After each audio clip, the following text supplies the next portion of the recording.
Hi, everybody. This is Ken Wilson. Once upon a time, I broadcast blues hockey. I always listen to Let's Go Blues Radio.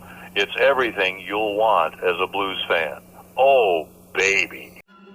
Stop doing those diet or workout fads to lose weight. Use the tried and true approach from Rockin' That Ideal Life that helps you find balance while enjoying food in moderation and nourishing your body. Try the Lean 30 program at rockinthatIdealLife.com and let today be your first day of your weight loss journey.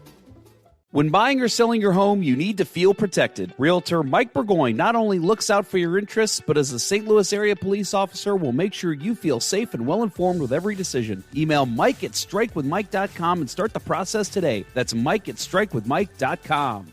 Get ready to hear some noise tonight. You're just seconds away from Let's Go Blues Radio. Let's have a Donnybrook. Eric Brewer was so bad. Are we like Ogle Corp? Are we suspended? I reciprocated the dickness. Selfish hockey. That's right, selfish hockey. What did I tell you about stick tape? You don't need it! No doubt about it, eh? You're listening to Kurt, Bill, and Jeff on Let's Go Blues Radio, the original St. Louis Blues hockey fan podcast. Take it away, boys. Welcome to episode 16 of season 13 of Let's Go Blues Radio. We are the often imitated, never duplicated. Did you ever find Bugs Bunny attractive when he put on a dress and played a girl bunny? We're the original St. Louis Blues hockey podcast. Let's Go Blues Radio. Special thanks to our sponsors, rockinthatIdealLife.com and Realtor Mike Burgoyne for once again proudly sponsoring the show. Please check them out. Also, don't forget to check out our t-shirt shop at letsgoblues.com for the best blues-themed t-shirts at an unbelievably fair price. It is Thursday, January 25th, and we are streaming live right now on YouTube, Facebook, Instagram, Twitter, Friendster, OnlyFans, whatever. To interact with the show on social media, our handle on all the socials is at LGB Radio. I'm Kurt Price. My co-hosts for the big show this evening were Jeff Ponder. Bill Day is on assignment. The agenda for tonight includes discussion about the Blues do add Liut, Demitra, and Tkachuk to the Blues Hall of Fame. And the Blues close out their Western road trip with 3 straight wins. And 5 members of the 2018 World Junior Classic Team Canada are told to surrender to London police. And coincidentally, 5 professional hockey players all leave their teams for mysterious reasons. All of that and more on this episode of Let's Go Blues Radio. Jeff, it's just you and I holding down the fort tonight. It is. And you know what? I'm going to do this right now. We're going on the fly. I just decided we're going to have a giveaway tonight. Why not? Let's do it. Yes. We're starting a little late. What do I win? We're starting a little late, so, let's make it up to our awesome listeners. And it's my fault. It is. You were in here waiting, and it was my fault, yeah. I think I was here at 9:10, and it's like 9:45, and I'm like, oh, my God. Yeah, well, I've literally been sitting here all day for work. I'm like, I don't want to have to sit here anymore. Yeah, my apologies. It's just, Thursdays is a kid night for me, so there's a lot going on here, and...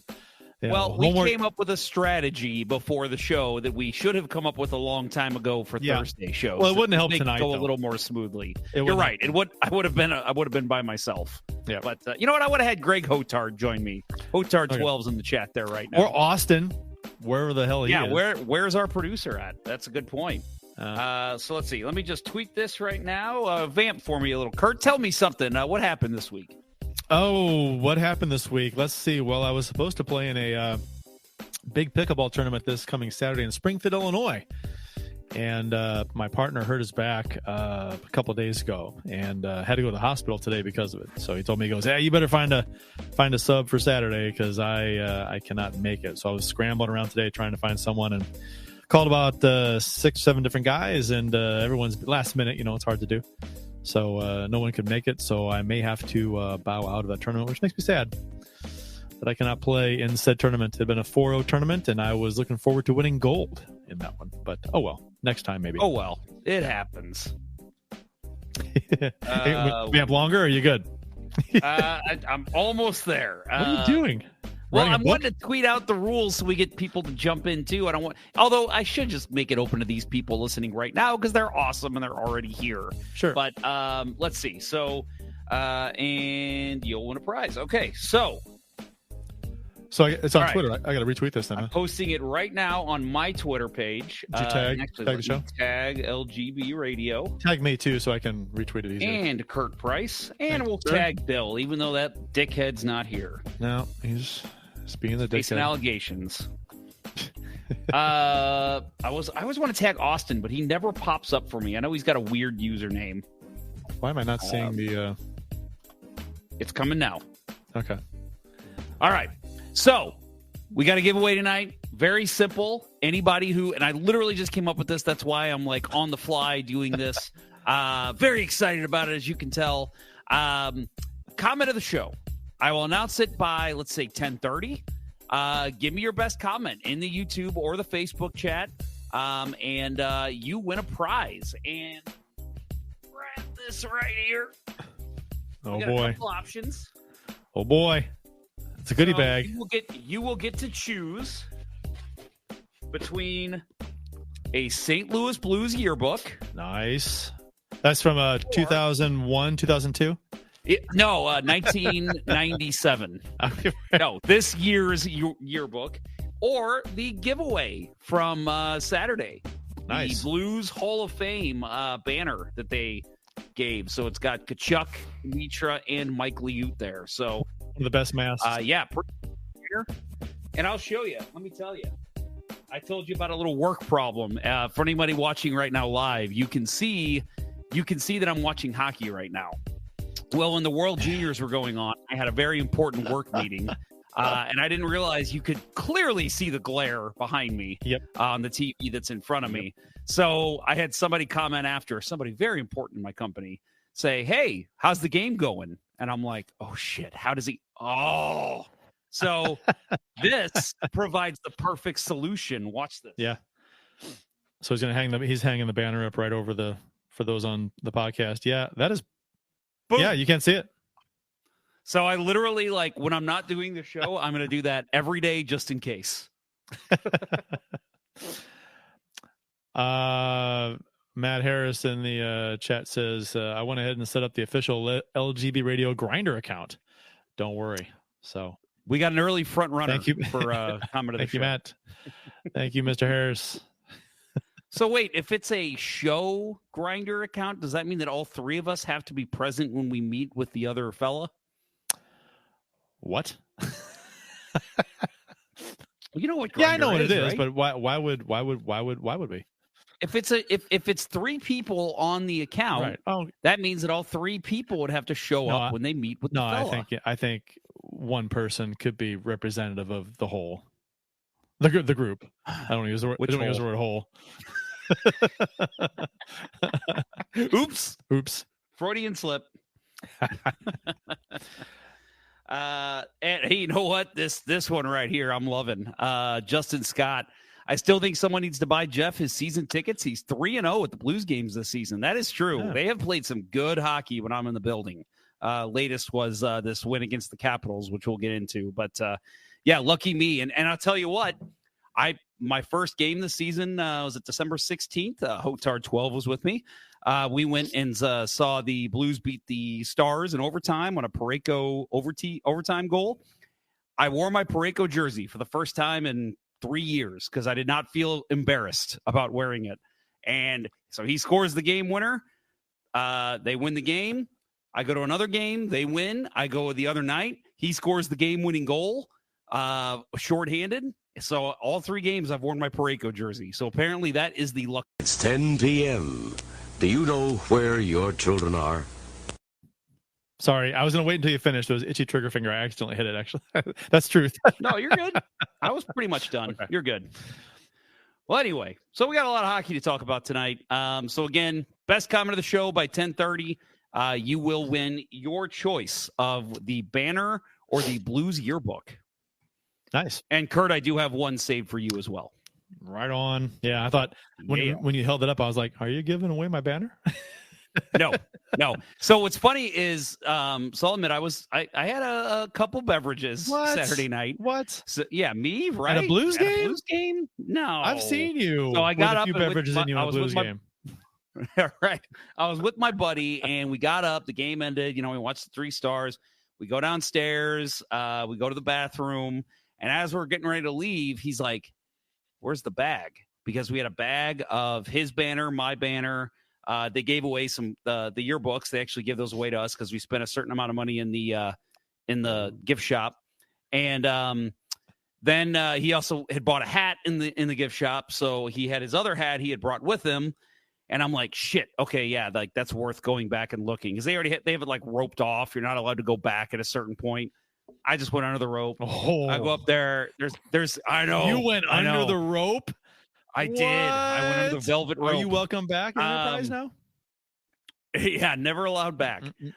So I ended up going back under the rope. There's a guy like already in there cleaning the section. He just gives me this look, and I'm like, oh, fuck. And I looked at him, I go, dude, I'm sorry. I forgot my bag. Like, it's under my seat.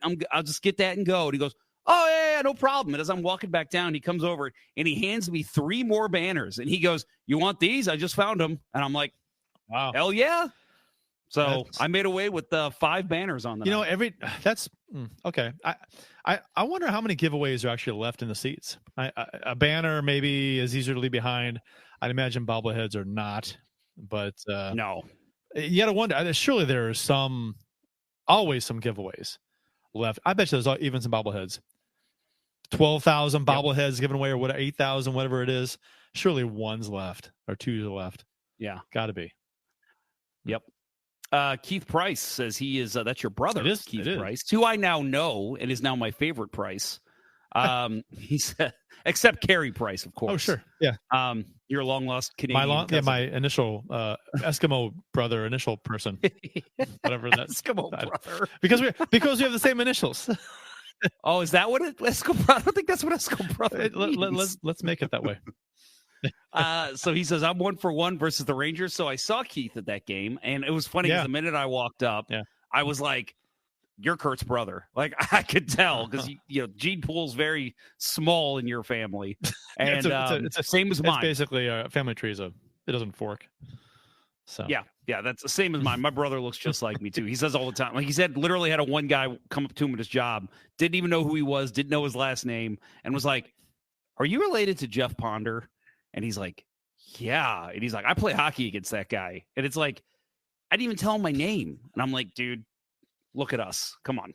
But anyway, it was funny because I was with my nephew, and my nephew, he knows I do the podcast, but he doesn't know how big we are, or how small we are. We're huge. Say it. We're huge. Yeah. And so your brother comes up and stops me and talks to me for a little bit. I introduce him to Aiden, my nephew Aiden. And then we start to walk away, and he gives me this look, and I'm like, what? And he's like, someone recognized you at the Blues game? And I'm like, yeah, dude, I'm like, I used to be media, and I run the Blues podcast that, has been around forever. I'm like, yeah, every now and then I get recognized. And he's like, I didn't know you were so famous. And I'm like, well, thanks for the confidence boost, but I'm really not. Yeah, it's so isn't it weird when that happens? It makes you feel so weird.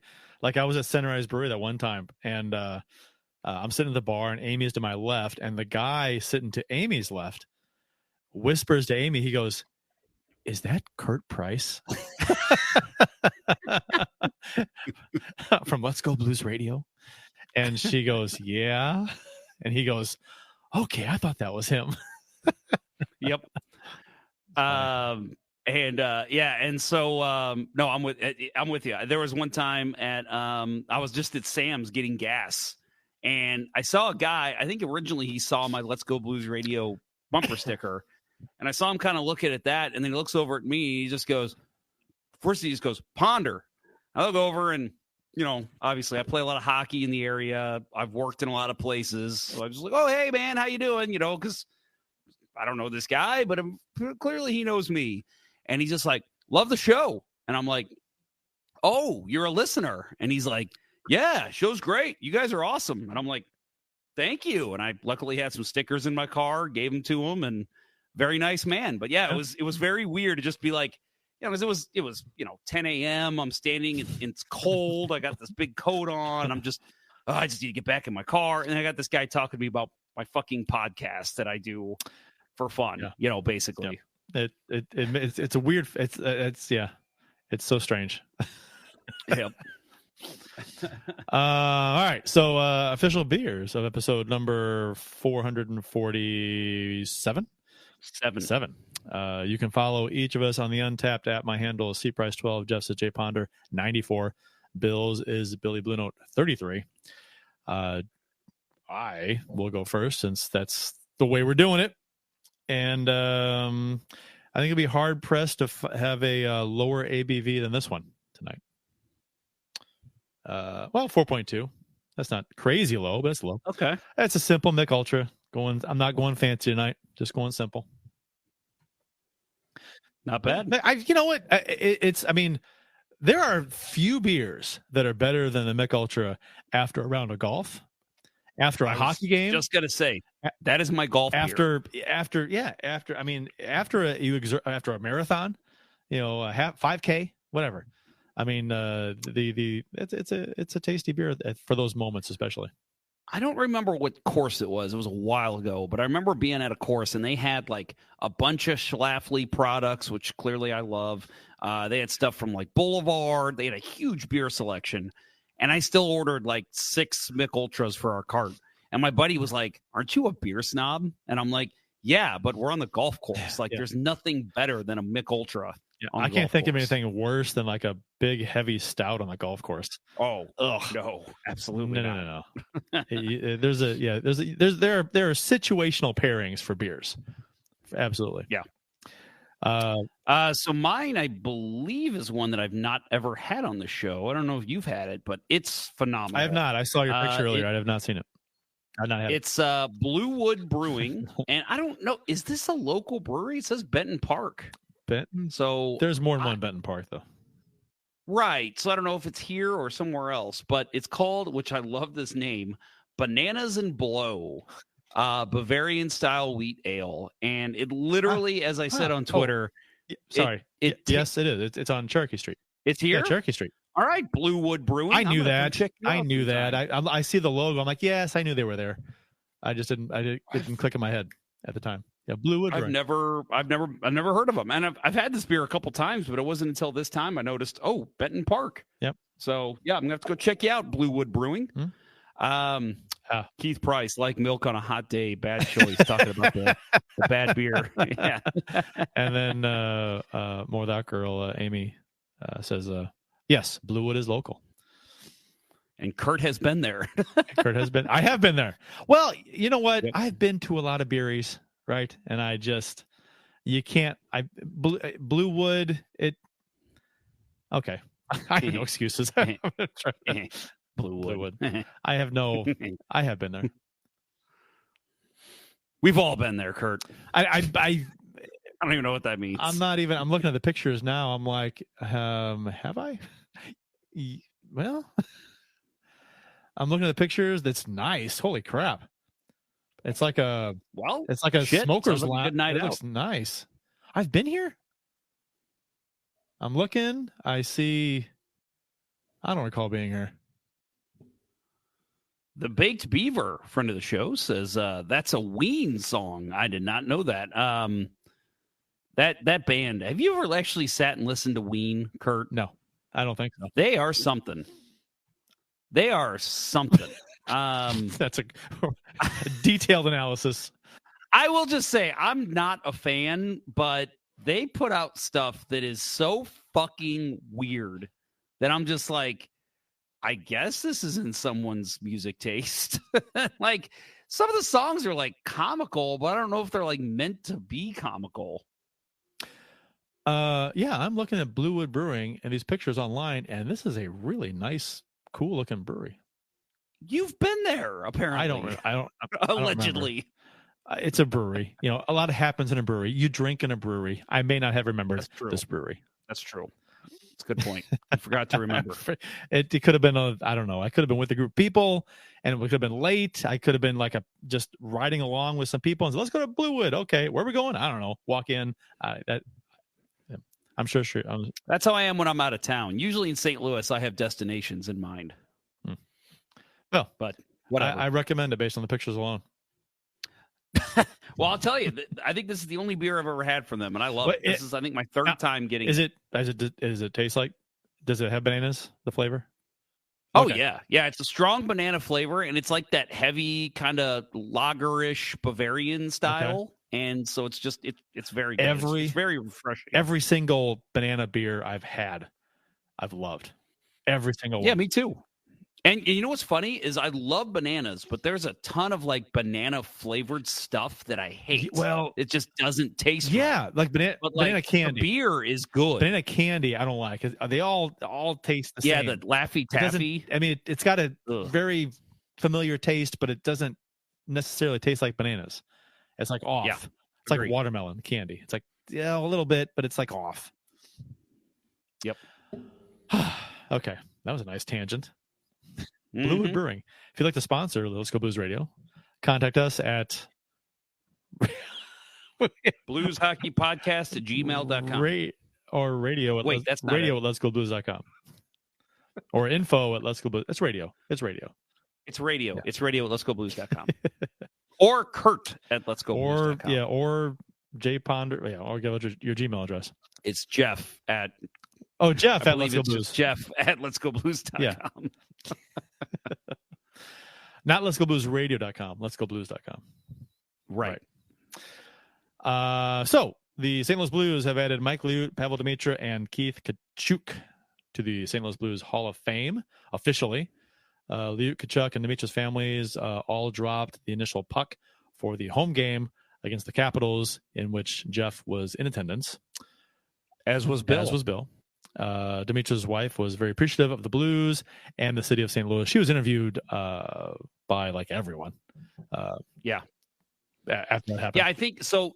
So having been in the media, which I know I never talk about, I will tell you that typically what they do is like they'll have like they'll have her do the stuff before the game, and then like halfway through the intermission they'll make a announcement that such and so who just dropped the puck before the game will be available for interview at the first intermission or whatever. And so then that's when like you get the huge group of people, that kind of go up and just talk. I remember we did it with a friend of the show, Jinsey Dunn, when she had scored the big goal in the under 18s. I remember her just like, you could tell how overwhelmed she was, just have like this swarm of reporters. And so that's, I think that's what happened. And I think she stuck around for like a day or two after and did a bunch more like special interviews. It was just the belle of the ball, basically, which she should be. She watching the video of her with when Keith Tkachuk called her and told her about it. And then, all the stuff I've seen since, her dropping the puck and her kids with her, they seem like such humble and amazing people and just so blown away by the way they were treated by the city of St. Louis. And I think it just was kind of a nice reminder. I don't know how often she's come back to St. Louis, her and Pavel, before he passed. But I think it was just kind of a nice reminder for her, like, oh, yeah, Pavel is fucking loved here. Yeah, well, and she said that his, was great. Yeah, she said his favorite years playing in the NHL were here. I don't know if that was lip service for the local fans watching the broadcast, but you think about the rest of his career. Oh, his best years were Ottawa. Here. His best years were here. Ottawa was nothing. He was never given a chance there. And then L.A., Minnesota, Vancouver, like L.A. And Vancouver. You don't get to use those two back to back very often. But yeah, I mean, he was still good in those games or in those places, but. Yeah, I mean, in St. Louis, not only was he at the top of his career, the Blues were a damn good hockey team. Mm-hmm. We are going to discuss the Blues' recent games on this West Coast trip, where they finished strong. After this commercial break, you're listening to Kurt and Jeff on Let's Go Blues Radio. We'll return after these messages. We've all tried a diet or workout fad at one time or another, but it always ends the same, right? We either lose the weight and then get back to our routine, but then put the weight right back on, or it just simply never takes hold. It's time to move into a habit-based program that focuses on organization and simplicity. Rockin' That Ideal Life's Lean 30 lays it all out for you with the correct food to eat, how to meal prep, and even sprinkles in plenty of healthy recipes. With Lean 30, you'll get the full ID Life arsenal, including energy for that needed kick, a tasty Nourish shake for your needed fiber intake, Slim Plus to help control your cravings and provide a metabolic boost, Lean capsules help bust those sugar cravings, and IED Nutrition gives you the added punch you need that takes the guesswork out of what supplements to take. Join the many who are seeing success and make this your last first day on a new program. Visit rockandthatideallife.com to get started, and remember to email Dustin at rockandthatideallife@gmail.com for an extra 10% off exclusively for Let's Go Blues radio listeners. Start your transformation to the confident, vibrant person you've always wanted to be with rockandthatideallife.com. St. Louis hockey fans know how it takes a reliable captain and a team of hard workers to achieve major goals. As a police officer and a hockey player, realtor Mike Burgoyne would wear the C in any situation. As a leader in the home buying or selling process, Mike has surrounded himself with a team of trustworthy inspectors, lenders, and escrow officers that work together more cohesively than Hall & Oates. And as a member of many teams in his life, Mike knows the service our first responders, veterans, nurses, teachers, and yes, even you Let's Go Blues Radio listeners provide the community, so he offers special rates to those individuals. Find the value in Mike's leadership and teamwork today by emailing him at mike@strikewithmike.com or calling 314-753-4060. He'll work closely with you and only show you the homes that match your goals. That email again is mike@strikewithmike.com or call him at 314-753-4060 and succeed with your new teammate today. And now, back to Let's Go Blues Radio, the longest running St. Louis Blues podcast with Price, Ponder, and Day. Hey, back from break. I just wanted to mention the Baked Beavers comment here, something we should have mentioned. I don't know if you saw this, Kurt. He says it was neat to see the couple in Lake of the Ozarks give Miss Demitra the 2002 All-Star jersey back to her. So it was actually the jersey he wore in the 2002 All-Star game. That was really cool, and I was happy to see that. I'm sure that was a very sentimental moment for her and her kids. Yeah, I think that was shared on social media as well. So, and yeah, I think that was one of those things that happened after the fact. I think it happened on Sunday or maybe after the game on Saturday. I'm not sure, but very cool to see. 12 minutes remaining in the contest for comment of the show. 11 minutes. True. 11 minutes. Remember, just give us comment of the show and you win. That's all you got to do. Just be clever or funny or insightful or make fun of Bill Day. Vulgar. Like, whatever you want to do. Vulgar always works. Yeah. Whatever. Not racist. I do have a front runner right now. I'm not going to say what, but right now we do already have a front runner. All right. Are any people not eligible in this? You and I. And me. Okay. Yeah, you're picking the winner, correct? Your giveaway. I mean, yeah. I will gladly take any insight you have. You know what? You feel free to share who you think the winner should be when the winner is announced, if you'd like to. And if you want me to sign off on it, I'll be like, yay or nay, but it doesn't matter. Your brother knows his way into my heart. Norm Macdonald reference here, or so the Germans would have us believe. God, that is it. We'll get back to the show. A quick tangent. That is something I've been doing the last, probably 6 months, randomly going on YouTube, just typing in Norm Macdonald and watching either from his show, from SNL, from his stand-up, from an interview, just watching him do something ridiculous. It'd be my favorite, I think, is when he was on The View and he was apologizing for something he said. He was so inconsiderate and such a dick, but he did it in a way that the View hosts actually believed him. But anyone who watches Norm Macdonald's like, he's not being sincere. You heard why he was fired from SNL, right? Because he went. He made fun of OJ Simpson like a lot. Yeah. Like he would nonstop. Yeah, and he was good friends with Lorne Michaels. Yeah, he was. Yeah, Lorne Michaels was friends with OJ Simpson, and I assume still is. I don't know, but yeah, and it was funny because the Saturday Night Live episode after OJ was found not guilty, Norm Macdonald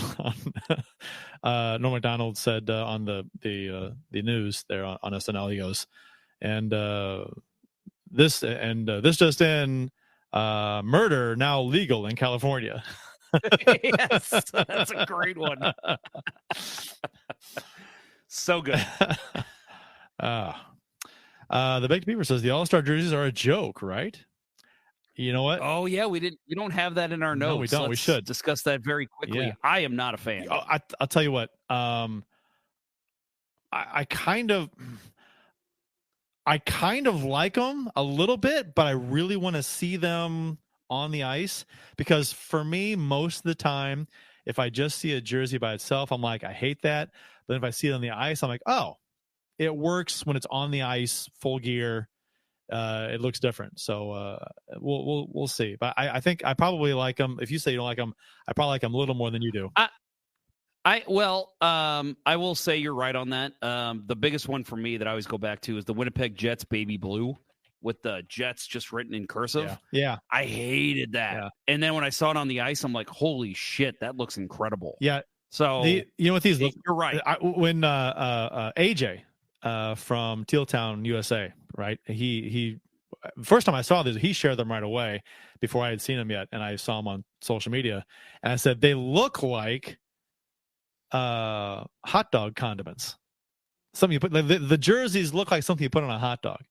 They're just like the bright red, bright yellow, bright white. It's like onions, mustard, ketchup. Yep. We were here. There was a couple memes going around, like Doritos bags or Rockstar energy drinks. Yeah, it was. I saw the meme going around that was like, friend, you can copy my homework, but make it look a little different. And it was like, it matched up perfectly with Doritos bags and Rockstar energy drinks. Have they shown the pictures of the backs of the jerseys? I haven't seen because them. I've just seen. Oh wait, no, I do see. I see the. The names under the numbers. What? Oh God! What? Why never change that? I'm sorry. That's just bad. Like when they try to put numbers in the front. Stop. Just don't change that aspect of it. It never looks good. Terrible. And it's like got a black oval around it, almost like it's like a social media name, almost like our names under the boxes here, but it's like if you make them round, it's weird.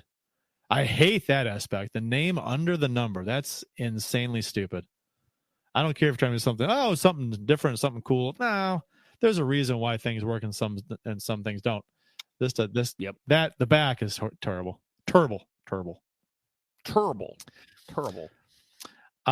Okay. So you don't like them, front or back.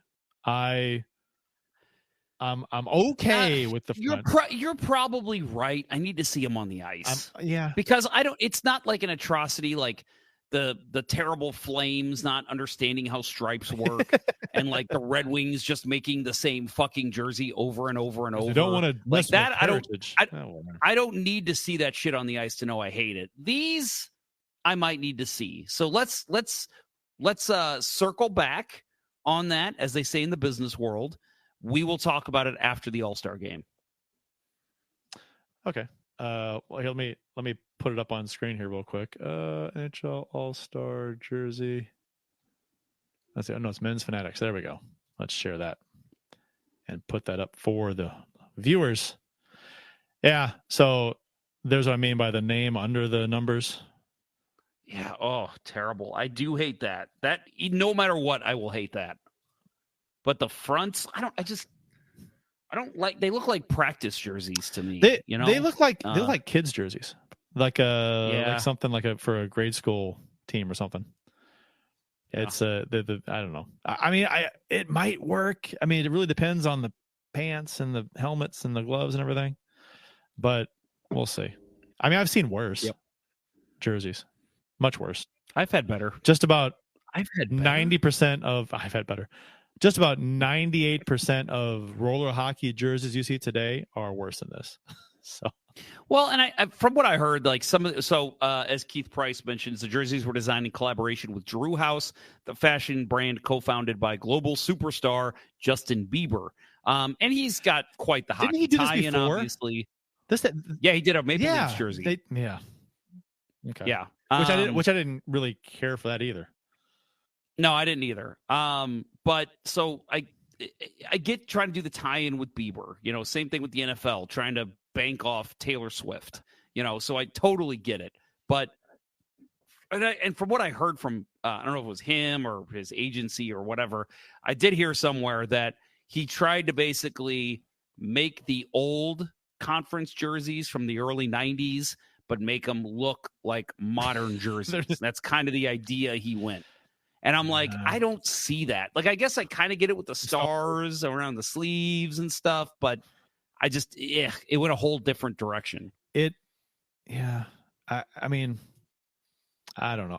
I don't get me wrong. I would love a throwback to those jerseys from the 80s, like when the game was here in St. Louis. Those are great jerseys. But, you know, this ain't it.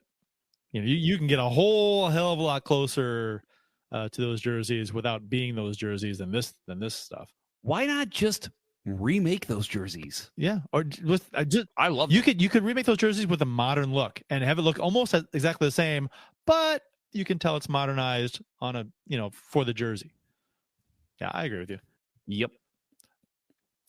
The Blues bounced back against the Capitals. The Blues lost to the Capitals 5-2 for the third straight game under Bannister. The Blues have lost for the first time. So if that makes sense, I kind of read that sentence backwards. They lost. The Blues lost their third straight for the first time under Bannister. Oshie had a hat trick in this game after not netting a whole lot of goals against the Blues in previous games. Walker scored 2 for St. He was on it this game. And vintage Oshie, that first one, right? He steals the puck, kind of dangles, and then shoots from his knees, basically, top corner. It's like, man, just vintage Oshie. Walker scores 2 for St. Louis. Blues just didn't have it. 20 shots on net, sloppy D. PK essentially gives up 3 goals in this game. Lindgren, very good in this game, I thought. Oh, unbelievable in this game. He's having a great season. I was on the Puck podcast last week, and I mentioned we did like first half award winners. I didn't give him the Vezina, but I feel like he at least deserved consideration because his numbers are insane, and good for him for coming into Washington and basically stealing that job from Darcy Kemper. I know Bill kind of hates seeing that because I know he wanted to hold on to him, but I think the Blues are doing pretty well for themselves in that right now. I agree. I mean, I like what we have now. I would not want Lindgren as opposed to either of what we have right now. 1 minute remaining in the comment of the show.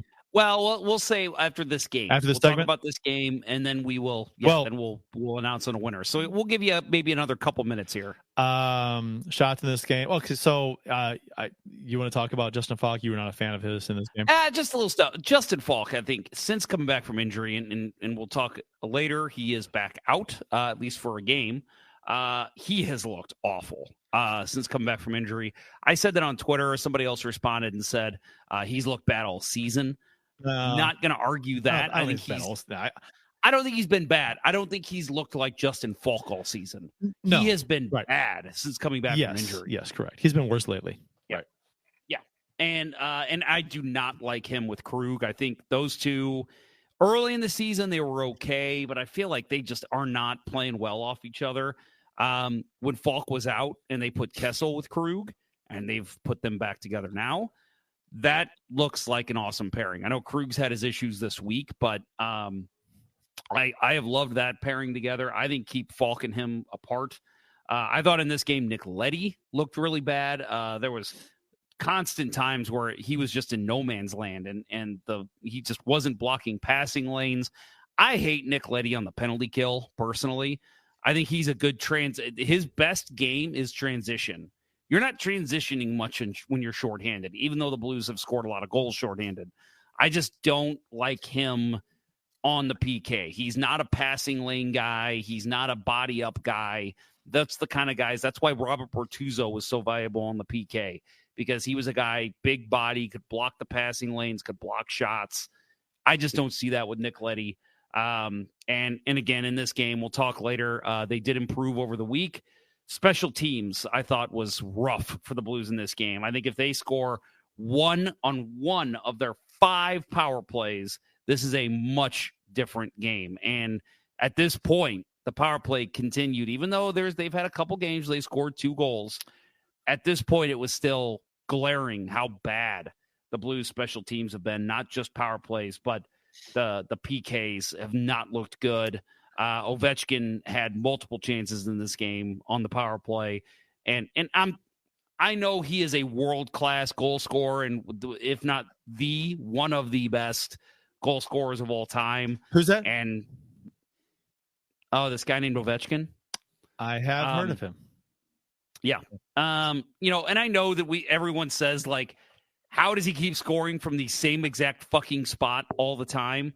But it is annoying when you see him just left wide open, and it's at least get a guy in the lane to where it's at least hard to get him the puck.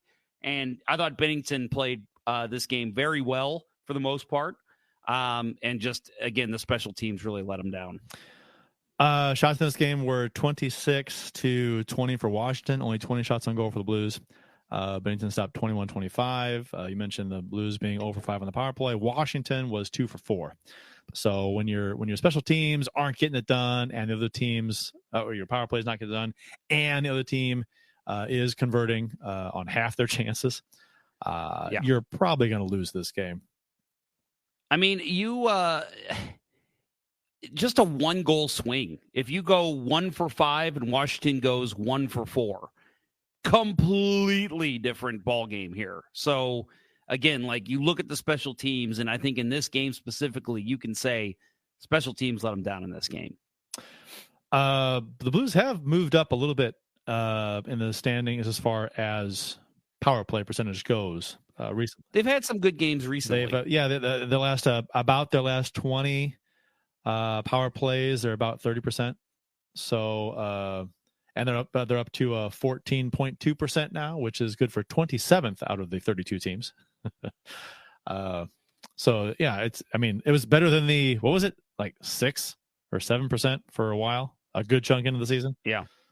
So it's the last 20 power plays, that's significant. So we'll see if that trend can continue, and it does improve as we talk about the other games here.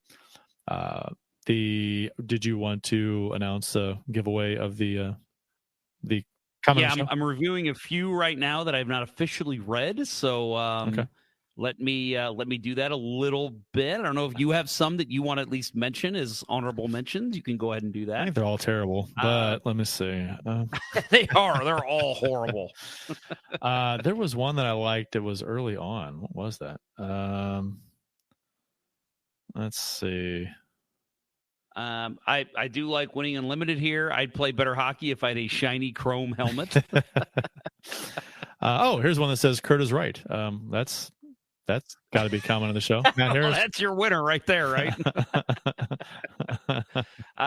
We've got Maria Adams, which that might be a new listener. Maria says, my husband has gotten very sick of me lately, celebrating and saying Shen's goals are sensational. So naturally, I've said it even more. I love that comment because I do the exact same thing with my wife all the time. That's the sign of a good marriage right there. Size. Okay. Find out what annoys your spouse and just prod that, right? Thanksgiving night. It's a tradition now. Thanksgiving night. We go see her parents during the day, and then my mom at night. And then we come home, and minute we walk in the door, I start with, so you want to put the tree up or and I will do that until the tree is up. Like, I will do it every 10 minutes. And she'll be like, no, I'm tired. We're not doing it tonight. And I'm like, okay. 10 minutes later, so you want to put the tree up And no, I'm tired. We're not doing it tonight. I hear that a lot too. Yeah. Yep. Let's see. I like this one from the Baked Beaver. I don't know what the context was, but it's perfect. Kurt, there was contact. Challenge the play. Doesn't it go back to that argument we had about goalie interference? Yeah. That's a callback. That's what we call in the business a callback. Right. Yes. Yeah. Good stuff. And that's what I appreciate about the our regular listeners is that they will call back things from previous shows. That's what I appreciate about them. Yes. Okay. We got a good, insightful comment here from Justin Scott. Sods, Shen, and Neighbors have been very fun to watch. My buddy always says we have no depth, but I think guys like Sod and Neighbors have done their best. I agree with that. Neighbors has been so unbelievable. Just great. Keith Price, I'll allow you in the running if you promise not to give anything to your brother. Of course, or so the Germans would have us believe. That, of course, is one of my favorites. But I don't know. I'm still looking. Any more from you, Kurt, that you saw? Let's see. There's some recent ones here. Let's see. You know what? Again, I think they're all pretty bad, but I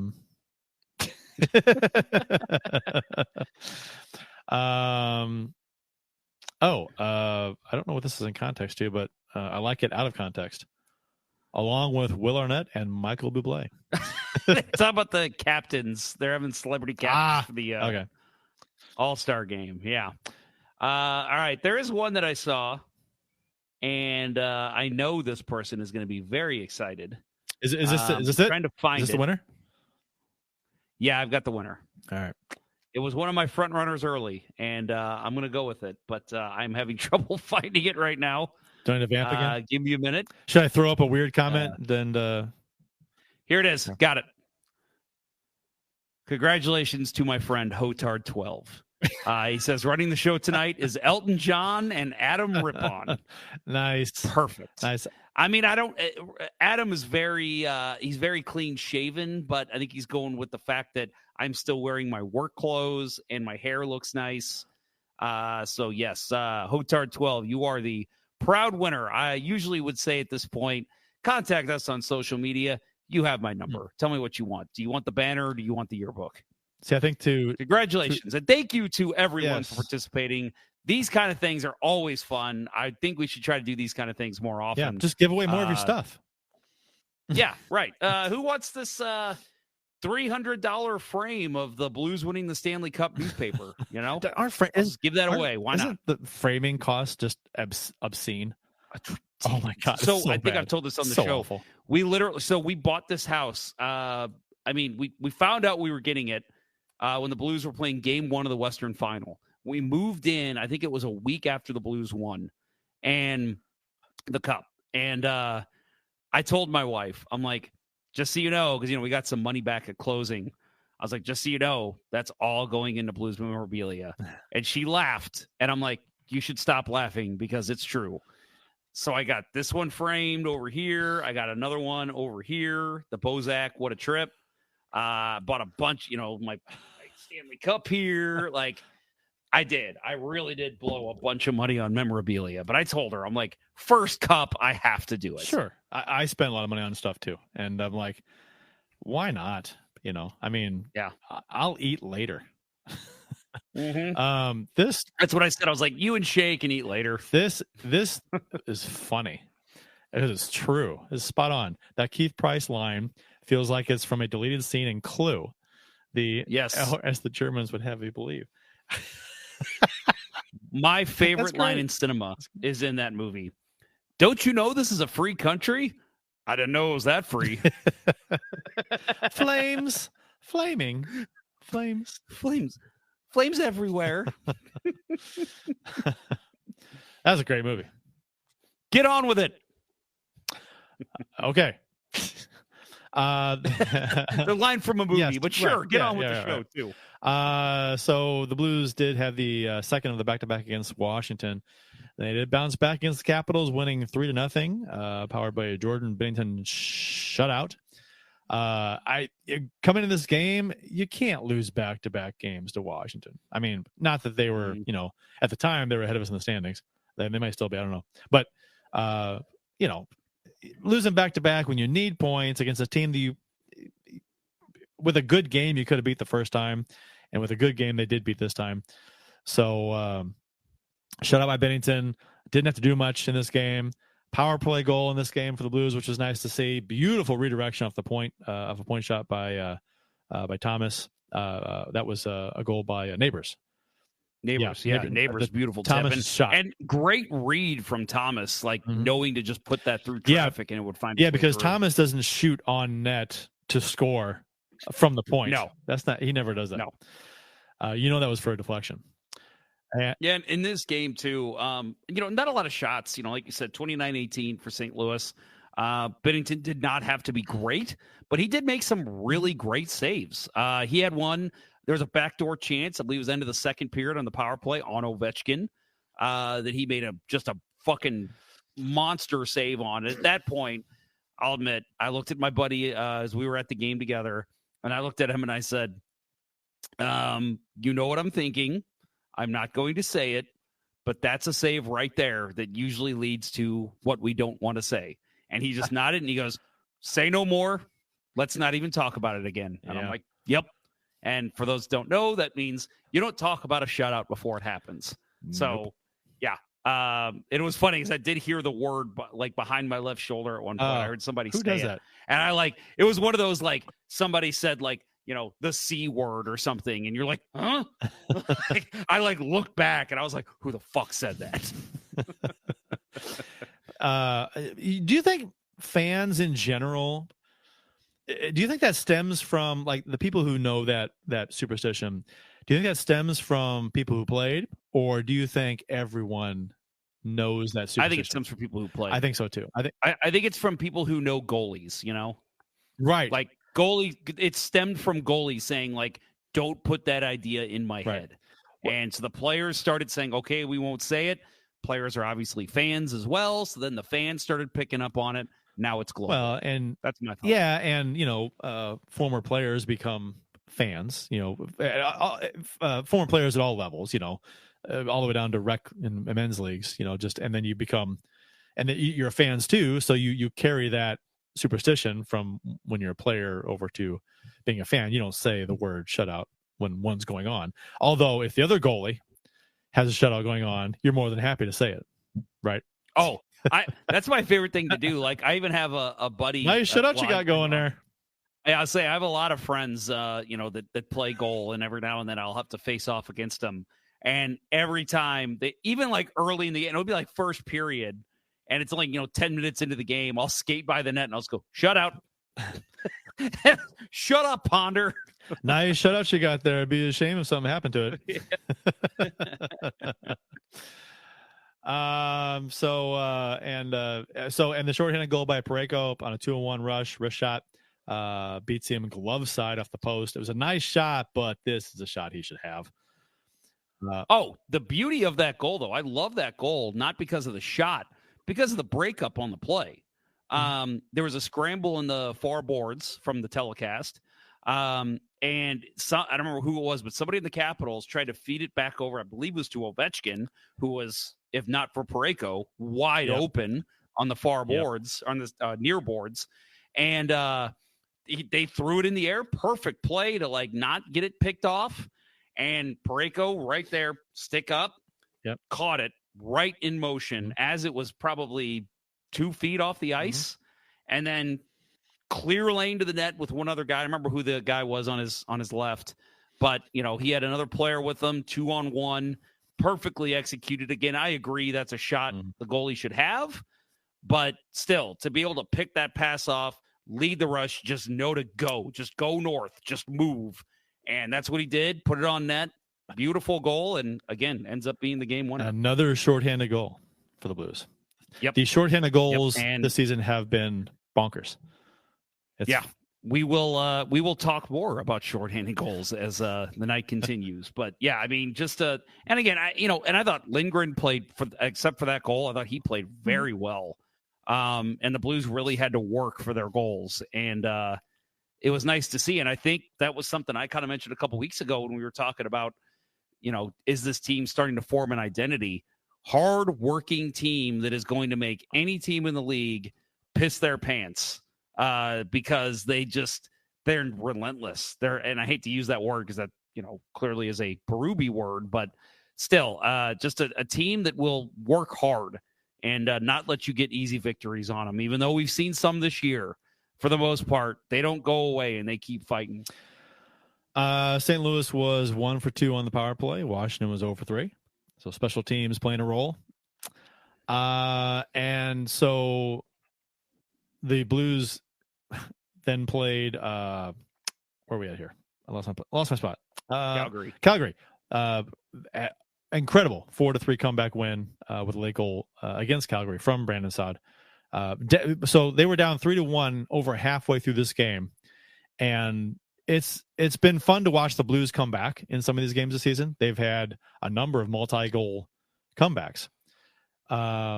They came back in this game with goals from Shen late in the second, and then Kyrou got his 13th almost 7 minutes into the third to tie the game, and then Saad scores the goal that had no business going in.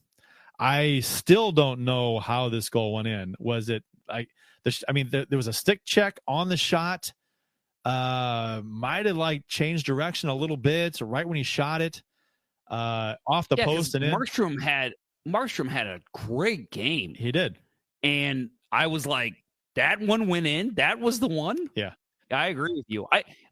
And some goalies will even tell you, and I think Bill's one of them, that shot's out from far and far. It's out far enough to where even if it is deflected off a defenseman, because the defenseman was high. It was a wrist shot, too.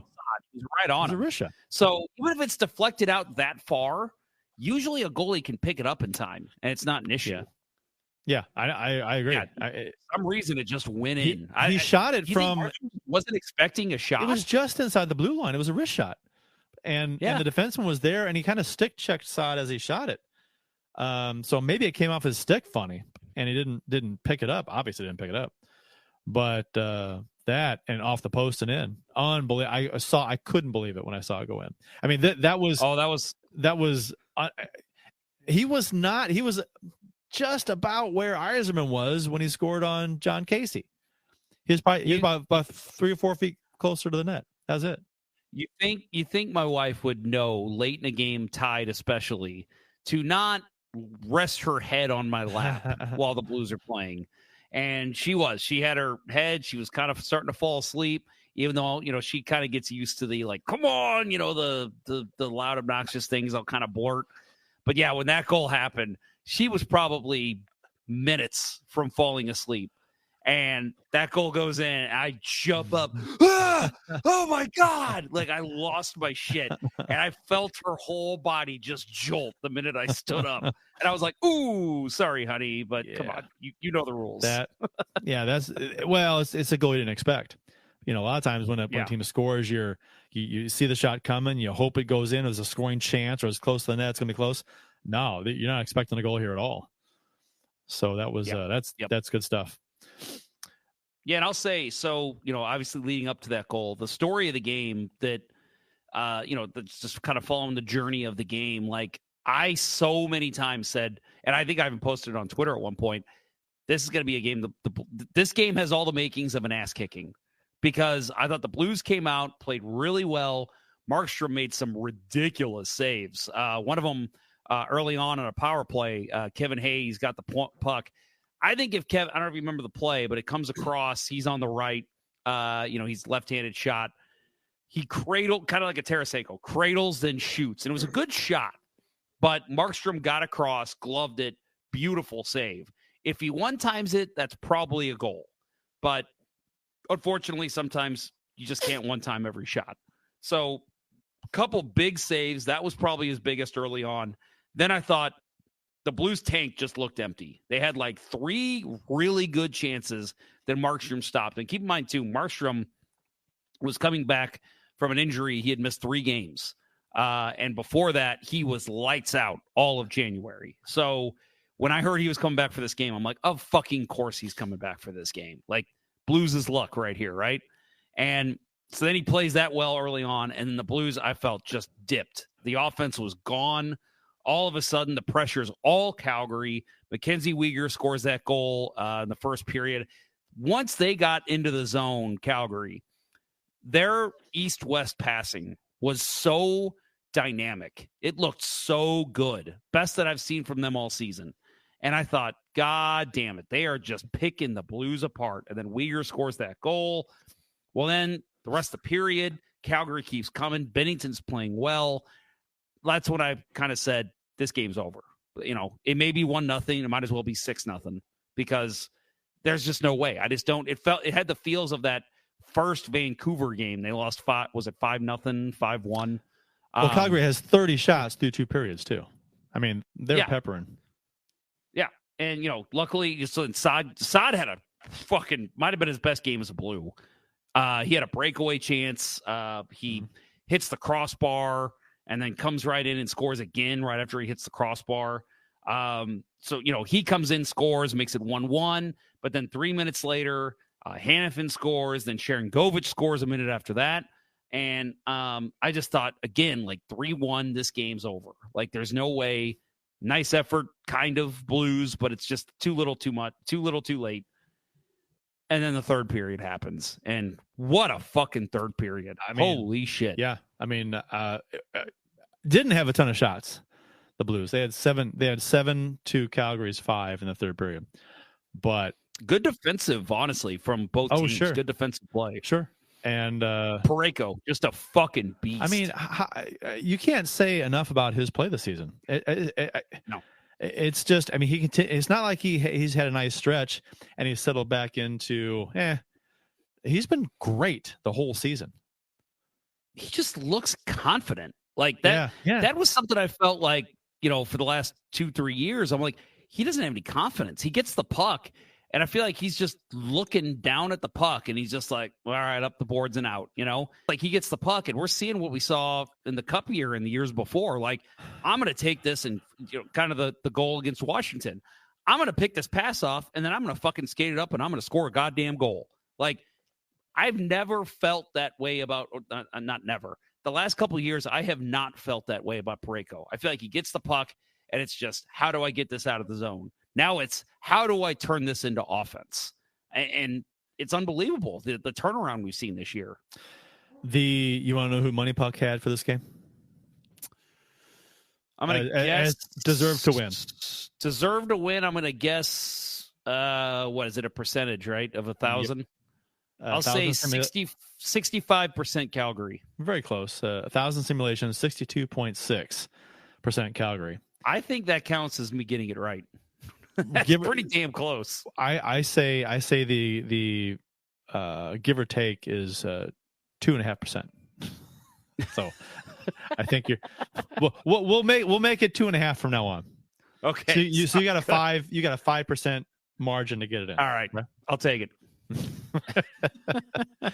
I should go back and see what Money Puck had for the previous game against Washington. I bet they had the Blues winning, I'm going to say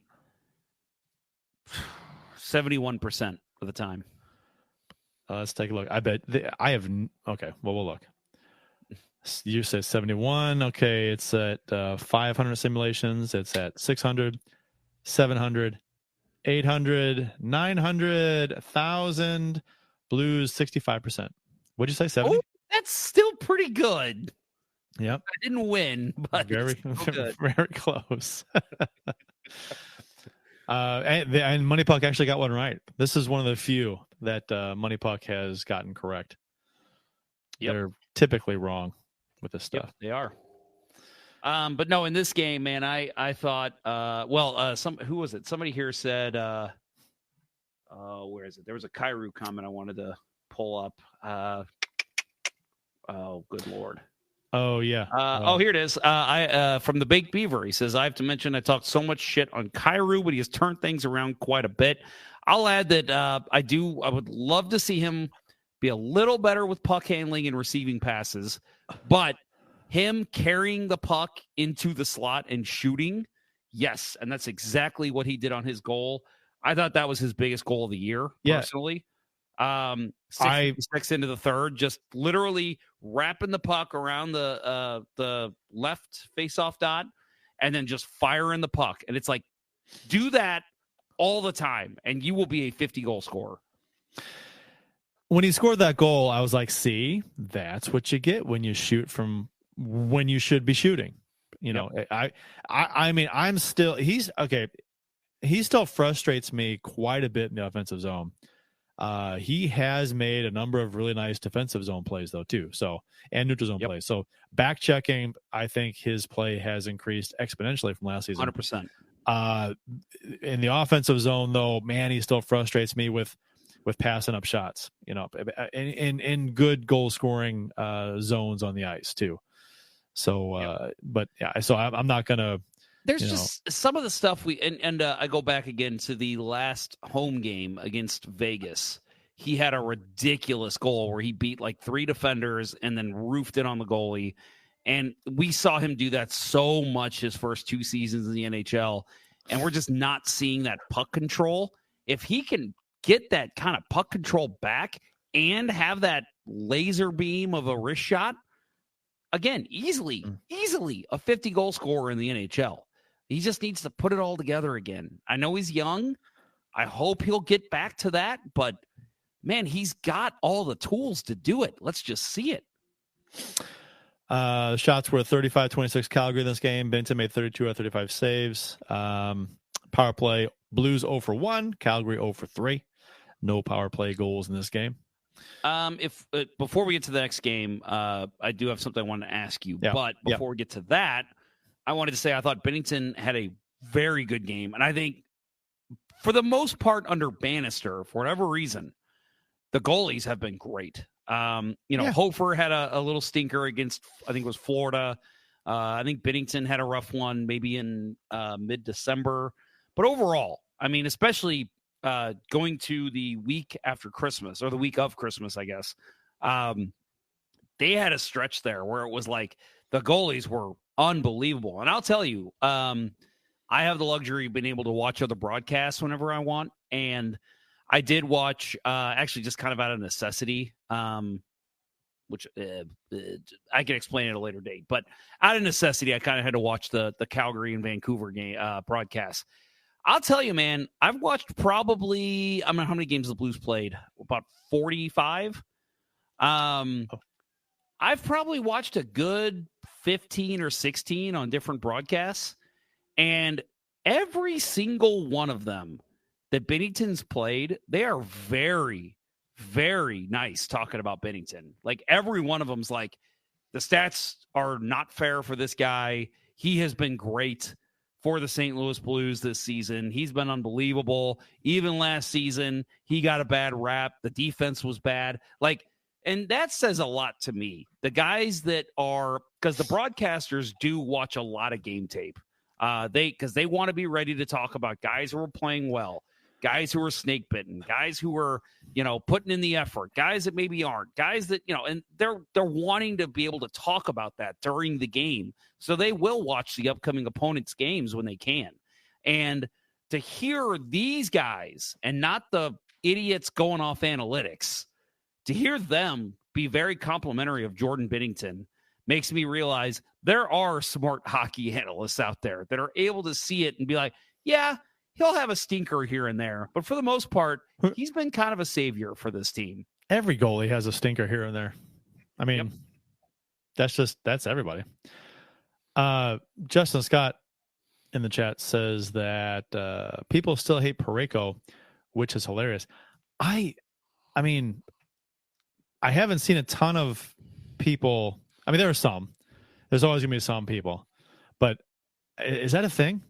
Are fans like hateful on Parayko? Yes. So I will tell you that today I saw an article, and I really hate to call you out, kid.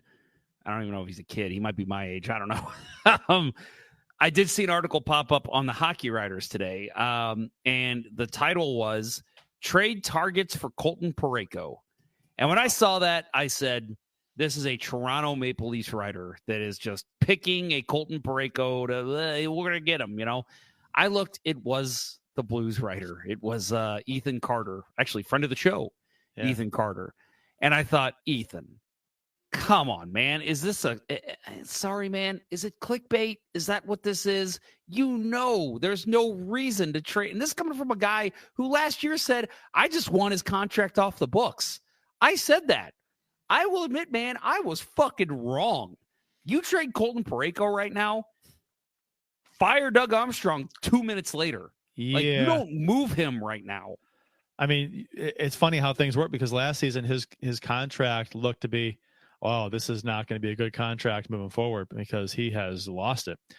But, this season he has completely turned it around, and which leads me to back the injured theory that we talked about in the show a lot last season. He is like, he's so bad compared to how he used to be. He's got to be hurt. He's got to be, something's wrong. Something's not right. And he's healthy, maybe, probably, healthier anyway, a lot healthier. So, yeah, I mean, giving up on him now when his contract now looks like a bargain. Again, it's an absolute bargain, like it did early on. That's not the atrocity on this team. Last year, the atrocity was pick a defenseman. Why would you? This year, it's, sorry to say, even though he's played fairly well, Torrey Krug is not worth what he's making. And this season, Justin Falk has not been worth what he's making. So those are the two that I look at. It was talked about on the radio by Jamie Rivers, and I completely agree today that, some people were talking about, what no trade clause contracts do you think the Blues would be able to be moved? And Jamie Rivers goes, I think any of them could be moved at the deadline, depending on where the Blues are on the standings and what they want to do. But so he goes, picture this. If Colorado comes knocking, not that the Blues would trade within the division, but let's hypothetically, if Colorado came knocking and said, hey, can you ask Krug if he'll waive his no trade clause to come here in a trade? And the Blues agreed on a trade. You don't think Krug's going to waive his no trade clause to go to Colorado or Krug or Falk? You think they would? Absolutely. I mean, to have a legit shot at a cup this season, I think they absolutely would.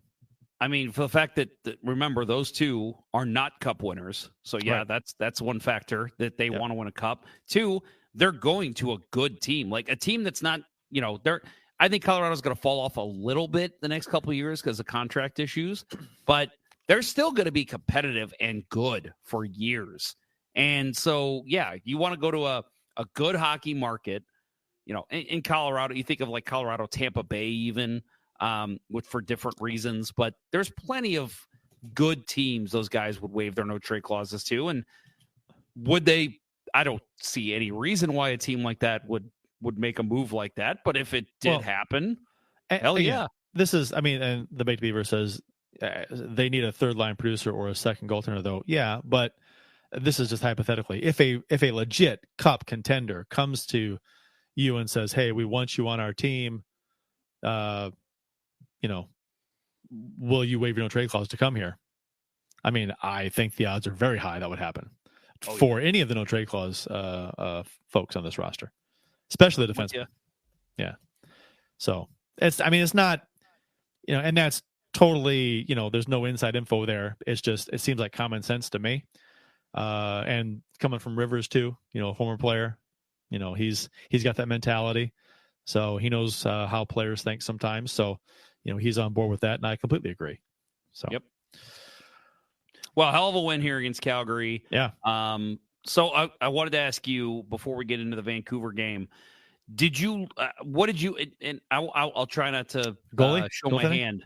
Yeah, I'm not trying not to show my hand what I thought. What did you think of the decision to go with Binnington against Calgary, Hofer against Vancouver? I thought it was, I thought they were treating Vancouver as a throwaway game.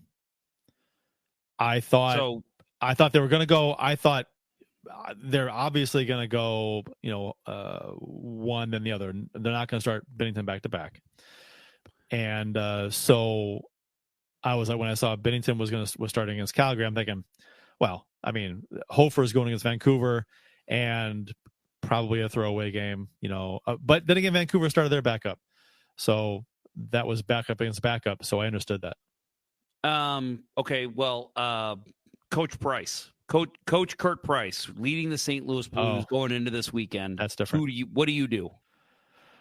Oh, I start Bennington in both games, but that's me because especially after the game against Calgary. I mean, 35 shots. He played well. He has not had a heavy workload lately. I start him again. I don't know. But I like to work the goalies too. So I like to see the number one play more than they do. In the past, they played a whole lot more than they do now. They can handle it. What would you do? I'll say that I actually would have done exactly what they did. I think, and I'm with Bill, because Bill always says they always have this like schedule, like they'll pull out a calendar at the beginning of the month and say, okay, Bennington here, Hofer here. And I kind of agree.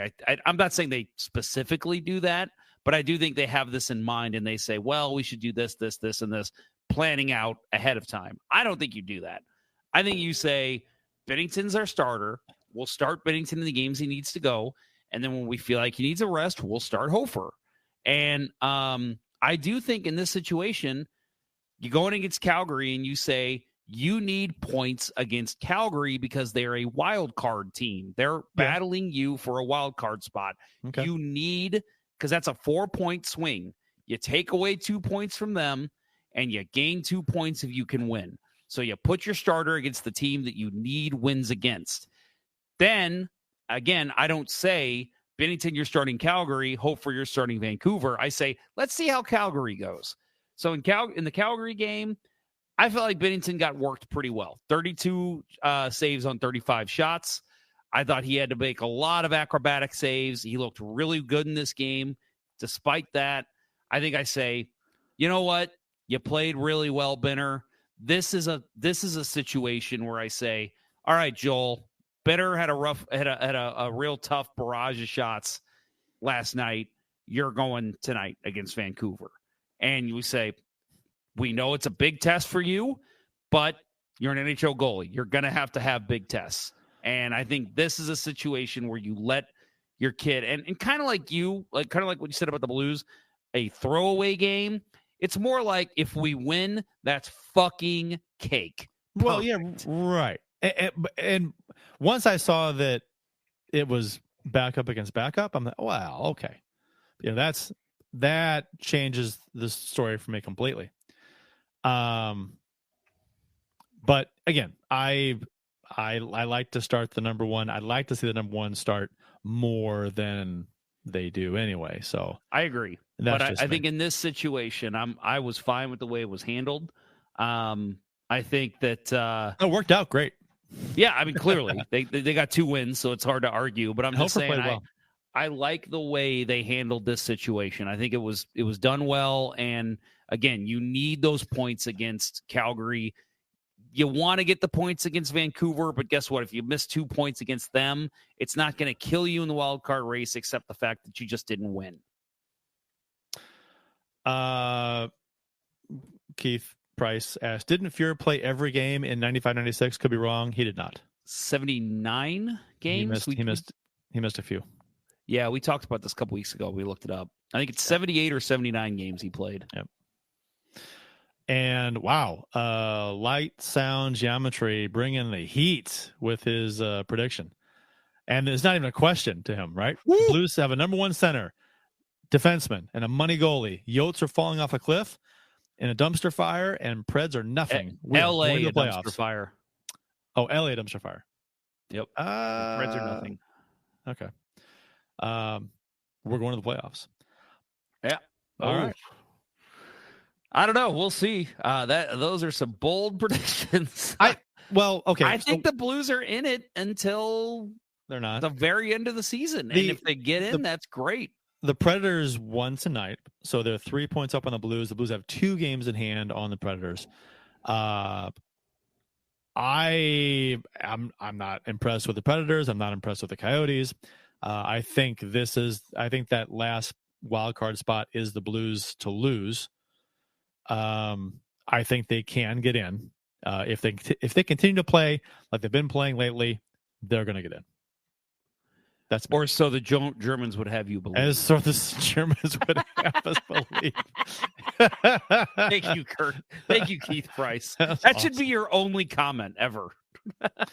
Yeah, right. And yeah, trees, which it's so funny to me what people choose to make their social media name. Trees. Are you an arborist? Have we asked that question before? Right. Blues are. No, I called him Mother Nature earlier, and he said, "No, Father Nature." Okay. Yeah, because trees are men. Mm-hmm. Blues are 14 points behind the Stars. It's a wild card race. Yeah, I think everyone's on board with that analysis. I don't think there's any pipe dreams of us cracking the. What are the standings right now? Let's see. Standings. Did I close them? Tell me I didn't close them. I think I did. You didn't close them. I did close them. I've got them up. But pull them back up. So standings right now, the West Dallas Stars 64 points are number 3, and the Blues are, let's see, they've had 48 games played. Blues are at 46 games played, have 50 points. So 14 points behind the third seed of the Central. Yeah. We're not going to, barring some kind of crazy there would have collapse. to be a major collapse and probably injuries involved on Dallas, and Colorado and Winnipeg are at 65. They're all right there, 65, 64. So they're battling. It's not like they're set in stone where they're gonna like take it easy and let their foot off the gas. No, they're battling for position down to the wire probably. So I gotta say, man, give me Dallas. Give me Dallas. Oh yeah. Oh, for sure. Yeah, but it's going to be, well, yeah. Wouldn't it be, it'd be Vancouver, though, if we finish second wild card? Yeah, but I'm saying if we could find a way to get into play Dallas. Oh, right. Oh, absolutely. Give me. With our history against Dallas in the playoffs? Yeah, they want no part of St. Louis in the playoffs. Not a chance. Yep. The Stars would either have to, well, the Avalanche or the Jets would have to fall drastically, and then the Blues would have to jump into those top 3 to probably play Dallas in the first round.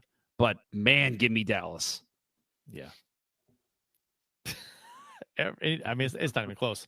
I'd be worried against any team except Dallas. Yep. That we could possibly play. For whatever reason, man, the Blues just have their number. Yep. Although, the way Edmonton's playing, they're 12 points down on Vancouver, but Vancouver's 8-0-2. Imagine being 10-0-0 and only gaining 2 points on Vancouver over the last 10. That's how bad their season started. Well, it's how good Vancouver's playing right now too. They've only gained 2 points on Vancouver, and they've won 10 straight. Actually, they won more than that. What, 14 straight? 14 right now. Yep. Yeah. So over the last 10, they've only gained 2 poins. That's bananas. Yep. You expect more than that, but so anyway, that's bananas and blow. And hey, that's your beer. Against Vancouver, the Blues did beat the best team in the NHL 4-3 in overtime. Justin Falk was out of this game because of a maintenance day. Did you find that weird? That's what Bannister said. It's a maintenance day for Falk. That's what you say for practice, not for a game day. Right. Which that felt really weird. It felt weird. And so let's whip out the conspiracy theorist hat, right? Where it's like, we want to save him some face and not healthy scratch him just from his poor play. Well, it's a maintenance day. He's got to rest up a bit. I thought he played a little better against Calgary. So that's why I was, and maybe it was just a matter of you're not playing well. Yeah, you had a good game against Calgary. Let's not put you out there against the best team in the league. Yeah. And he could be nursing something still from his previous injury too. So the Blues have beaten Vancouver twice this month now, 2-1 on January 4th and 4-3 on the 24th. The first part of this game, the first 10, 12 minutes or so, Vancouver was all over St. Louis. They were flying. The Blues were bend but not break kind of a thing. They didn't allow a lot of shots either. The Blues didn't. But Vancouver, they kept in the perimeter mostly, and Vancouver missed some shots wide too, some good chances. But man, Vancouver just came in waves, and they were just the Blues would clear out the center or dump it, and ice it. They come back and they regain possession and have zone time again. It was a rough 12 minutes, and they said before the broadcast, Vancouver loves to come out fast and hard and score on you first, and the Blues will have to weather the storm. Which team? Do you remember this back in the day? Which team did the Blues always have to weather the storm when they went into their barn? Detroit. Which team was that? Chicago. I'm thinking Chicago. Detroit too. But Chicago is always like that. They're coming off the anthem. The crowd is bananas and crazy and screaming the first 10 minutes of the game. And the Blues would always have to survive the first 10 minutes of the game in Chicago. And then once the fans settled in and the team settled in, they'd be all right. But this game, Vancouver all over the Blues. And then the Blues score first, which was reminding me a little bit about Boston in Game 7. How Boston was all over the Blues. So I'll say, and by the way, it looks like the Big Beaver agrees with me. Back in the day, Detroit. Yeah, it wasn't so much the anthem, but it was just, Detroit was nuts. They'd throw the octopus on the ice and people would go nuts. And then it was like game time. And it's like, motherfucker, these assholes. So I'm with you, Big Beaver. But no, I agree with you on Chicago too. Clearly. That's a big part of Chicago is in the 80s, before the game even starts. Well, that building was that and the arena were the two loudest buildings in the NHL. Back in clearly. The 80s. So, but anyway, so in this game, my first hockey game back playing since September.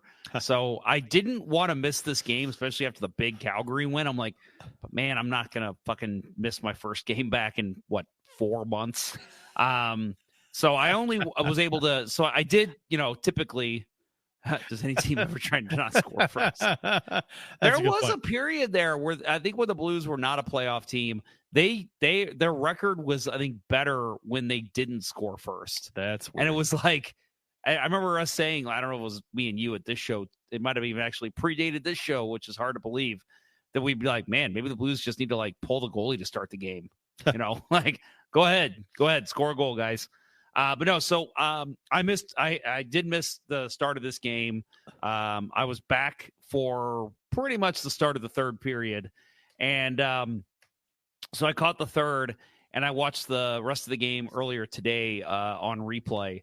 But only having the context of the 3-1 lead the Blues had and the way the Canucks were playing to open the third, I was sure that the Blues were basically lucky to have that lead.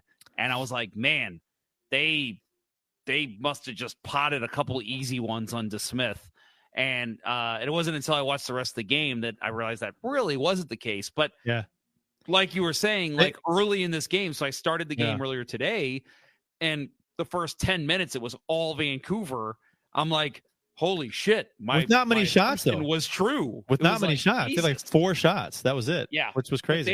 They were cycling in the zone. They were the Blues could only dump it in when they had the chance. And it was like, how did they score 3 goals? But then every time the Blues got the puck, it was a lot better. It was time for a line change.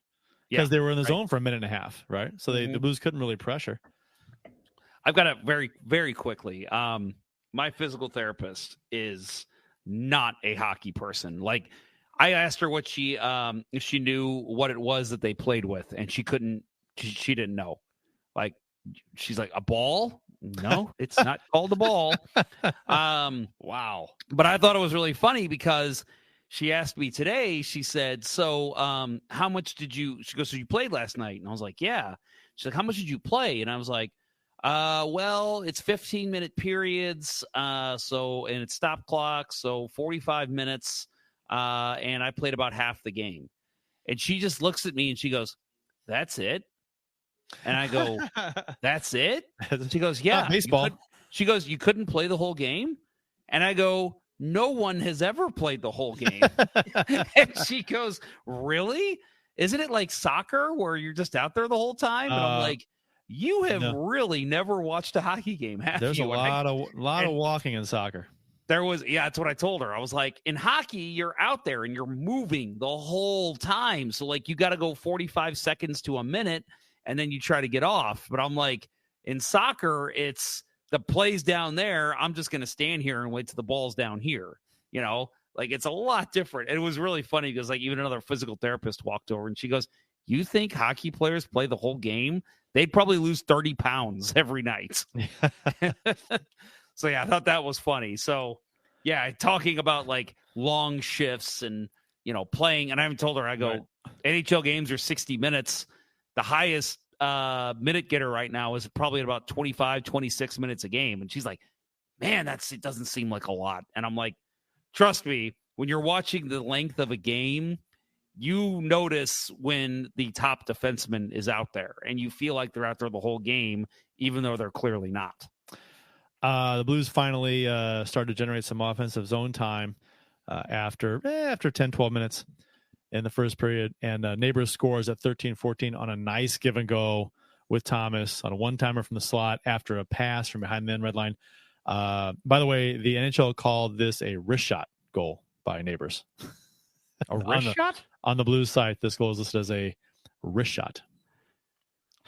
Come on, fact checkers. Let's get those people going. But hey, yeah, advanced stats are infallible, right? Right. You see stuff like this all the time. Like, what? Yep. That's not well, right. It's again, I still go back to the Blues' first game of the season when apparently Jordan Binnington faced 0 high danger chances, and he had a fucking unbelievable game. Buchnevich's goal, the power play goal from Neighbors, across the top of the slot crease, that was also a wrist shot goal, which was more of a tap in. It was weird. It's weird.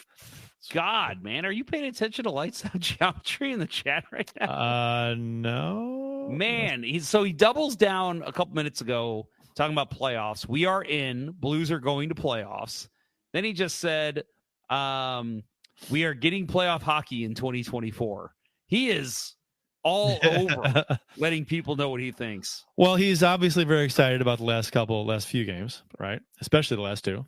So, rightfully so. For me, the last month has been very exciting. Sure. And they've played pretty well. And, they're going to, you toss in every 3-4 games, they get a loss and they, whatever, it's not a great game, but if they can keep winning, and I hate to quote Jamie Rivers again, but it's like, if they keep winning 3 out of 4, 2 out of 4, 2 out of 3, 3 out of 4, and just keep that cycle going, they're a playoff team. So. Well, it's the old that comes from the old baseball adage, right? If you win 3 out of 4 series every time, like you have 4 series and you take 3 out of 4 games each time, you're going to be a playoff team. So it's the same thing here. It's you win 3 of 4, even sometimes you have a couple stretches where you're 2 and 4. You're going to be a playoff team. It's just a matter of time. I'll add in this game. I thought Pius Suter, clearly had the hat trick in this game. I saw somebody say, like, I guess the Blues are just handing out hat tricks nowadays. Yeah, right. It does feel that way, but he played a great game. But man, I thought Hofer, he was phenomenal. He was 29 fantastic. saves on 32 shots, played very well.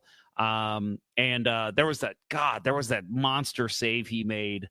I think it was in the third period, right before a commercial break, where he just shot in front right from the slot, and he just gloved it like it was nothing. Again, reminds me to a certain extent of Jordan Binnington, the swagger that kid has. Like, he'll just make a save and then just like skate to the corner. He'll like, oh, I glove that. I'm just going to skate to the corner and skate around my crease. And it's like, no like head nod to his teammates, nothing. He's just, I got it. I'm good. And I love seeing a goalie with swagger like that. Power play goal later in the first period on a beautiful down low pass across the top of the crease from Neighbors to Buchnevich, which we just talked about. With all the early pressure Vancouver had, this goal by Buchnevich, with just over 5 minutes remaining in the first period, ended up even this goal, even the shots up at 4 side. So with all that pressure Vancouver had early in this period, with 5 minutes to go in the first period, they only had 4 shots. So I hate to keep beating on this drum, but it just shows to Goya how good this team, how much, I don't want to say good, how much better this team has been defensively. Mm-hmm. You think about Vancouver having that kind of pressure last season, they would have had 17 shots on goal. But the Blues were getting in passing lanes or at least breaking up passes. Like maybe not clearing the puck, maybe not getting possession, but like they're making it difficult for teams to do these cross the crease passes or across the zone passes that create these great scoring chances where the goalie's swimming in his net. They're just not allowing that anymore. Yeah, the other teams are still getting typically way more pressure than the Blues are getting, but man, they are just not, they're limiting the chances for them to score huge goals. And Schen's goal that was taken away, that was in the second period, correct? Mm-hmm. Yeah. Yeah. So the cross check that was a penalty, and then so Schen's goal doesn't count because it happened right before. I guess it's a penalty. It's the guy cross checks the guy down. It's technically a penalty, not vicious, but whatever. It is what it is. It is a ticky-tack call because sometimes that's called, sometimes it's not. But by the definition of the law, I agree. I think that is a penalty. Yeah, and I guess some people were complaining because it didn't affect anything really. It wasn't done to create space for a goal. I guess it was, but it didn't end up being that way. So I don't know, but whatever. It was a penalty.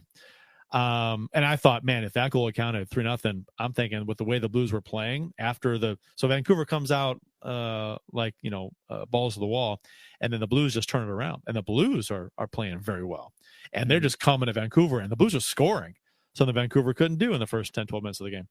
So, and then you thought they had 3, and you're like, wow, this game's over with the way the Blues are playing. But then they didn't get 3. Like, man, that 2-goal lead, you don't feel comfortable with it.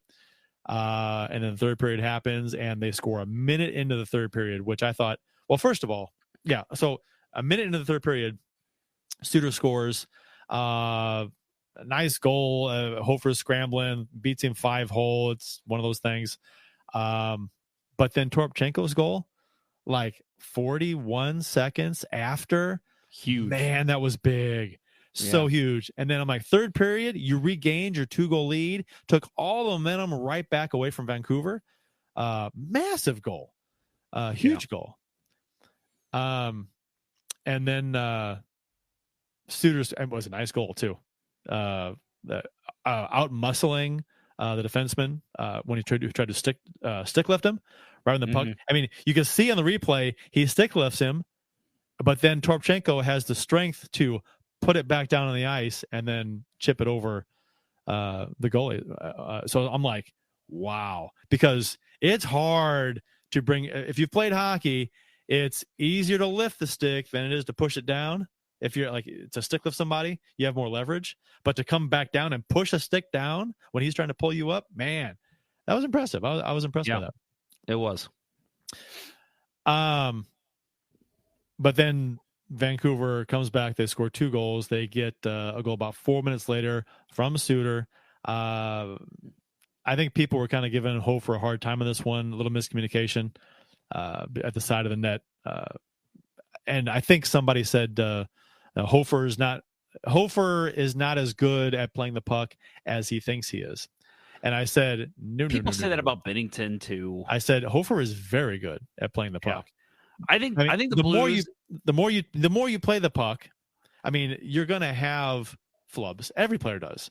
I think the Blues have 2 of the top 5 puck moving goaltenders. Oh, sure. In the NHL. He's one of the best in the NHL. Sure.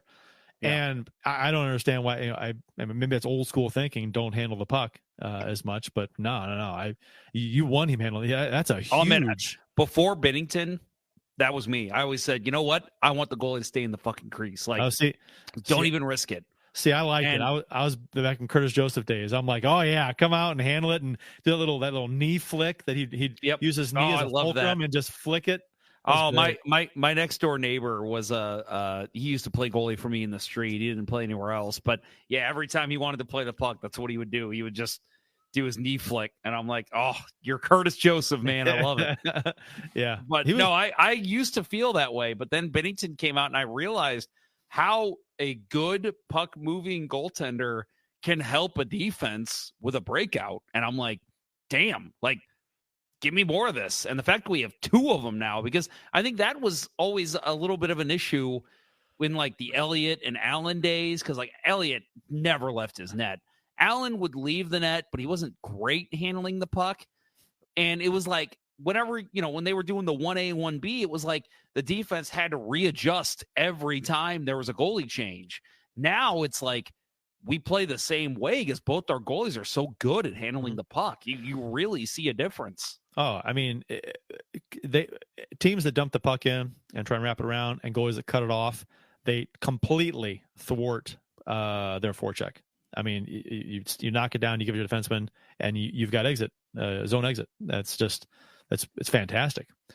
So I think nowadays, technical parts of the game have been analyzed to death. I don't think teams would do it if it wasn't beneficial. If you had a goalie that could handle the puck, obviously, if you can't handle the puck, don't be doing that. But and I guess maybe there's certain times of the game too where crunch time, overtime in the playoffs, on 50-50 pucks that are kind of high on the glass, wrapping around, stay in the net. I think can shoot back in front. There are a few times that Binnington's left the net that I'm just like, just let your guy get it. Let Falk get that one. Not right now, buddy. When Hofer left the net earlier this season, it went off the glass, goofy, and in the net.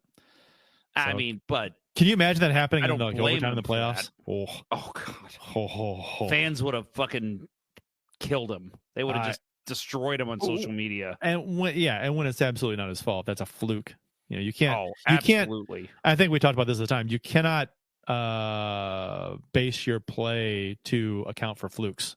No, not really. No, if you did, you wouldn't do anything. You wouldn't. Never leave goalies the net, would never leave the net. Yeah. Centers would never leave the faceoff circle. Yeah. You can't account for that kind of thing.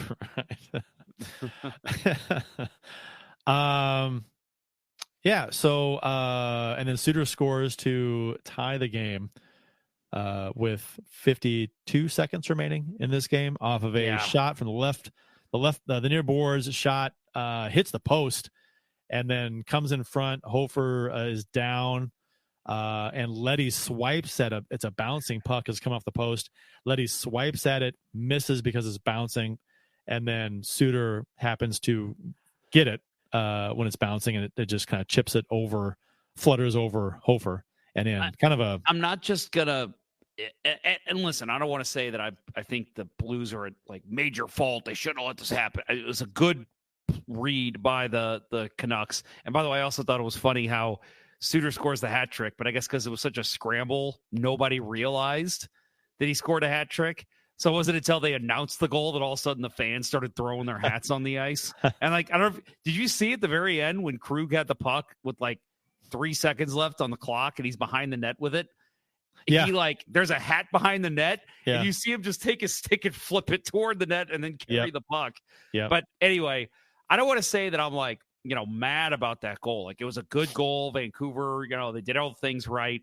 The only thing I'll say as a defenseman in a situation like that, where it's late in the game, they got the goalie pulled, you're up by 1. Yes, your thoughts are, if I can get this puck, I'm going to just fucking fire it out of the zone. But to me, your first thought is, if the puck is anywhere near the net, I am tying up any stick that's near me. And I feel and it's not just Letty. I feel like Parayko was right there. I want to say there Robert were 3 Thomas Blues players there. Was right Letty, there. Yeah, I can't Letty was in front, and there was one was. Blue on each end of the crease. Parayko was on the other end of the crease, and then there was a forward. I want to say it was Thomas. I could be wrong. Don't quote me on that. But if Thomas was out I feel there, like why didn't he take the face off? Because Hayes took the face off, right? And he lost. Maybe it wasn't Thomas then. It might have been Hayes, actually. I think it was the center, whoever it was. But either way, I feel like the first thought is the puck is fluttering.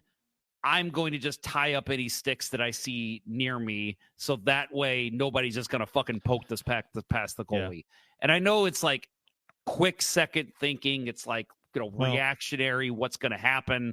But to me, I didn't see any of the Blues trying to tie up sticks. I'm like, you can't let anybody in front of that net get a poke at that puck. I know Letty's trying to shoot the puck out. Somebody has got to pick up that there were 2 Canuck sticks right there. You got to tie those up and then either try to kick it to the corner or hope your goalie jumps out and jumps on it, whatever. To me, it's not, your first thought isn't get the puck out. It's tie up sticks That way they can't shoot it. Well, I mean, I think in Letty's defense, he's facing Hofer and Suter's to his back, and the puck is bounding off the post, coming right at him, and he swipes at it just to try and get it out of the way. I think it'd be weird for him to ignore the puck and turn around and try and tie up Suter at that point. But I know what you're saying. I'm not just saying Letty. I'm saying anyone. Like, you see a Vancouver stick there that's pointed toward the net, you fucking tie that stick up first. That's your first thought. No, I agree. Patrick Yoder, who I know we interact with a lot on Twitter. I don't know if we interact with a whole lot on the live shows. So, Patrick, thanks for joining us. He says, ever since missing the playoffs in 2018 against Colorado, I've dreaded the Blues facing an extra attacker. Their track record is horrible in that category, I think. There's got to be stats on that somewhere you could look up, right? Like goals in the last minute, or giving up tying goals in the last minute, or goals with an extra attacker against. There's got to be somewhere we can find a stat on that, because I'm interested in that as well.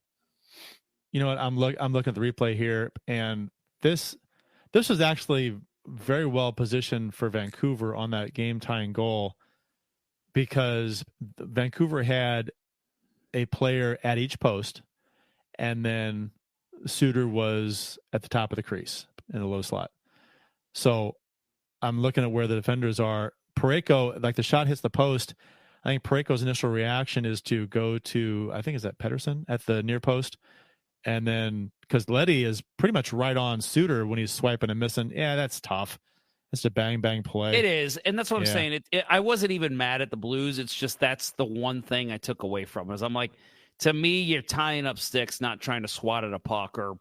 And like I said, for me, I don't know if it was the center or who it was, but there was somebody there that it was like they were trying to react to the way the puck was going to bounce, as opposed to trying to play defense. Well, that was Letty who swung and missed, and Shen was in the high slot, but he wasn't even close to him. He couldn't get there.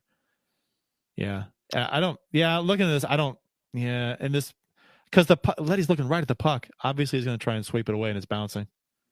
Yeah, I don't know. I can't fault anybody on that goal, personally. So overtime. This was Shen and the Blues kind of got even for that horrendous missed overtime trip against Boston.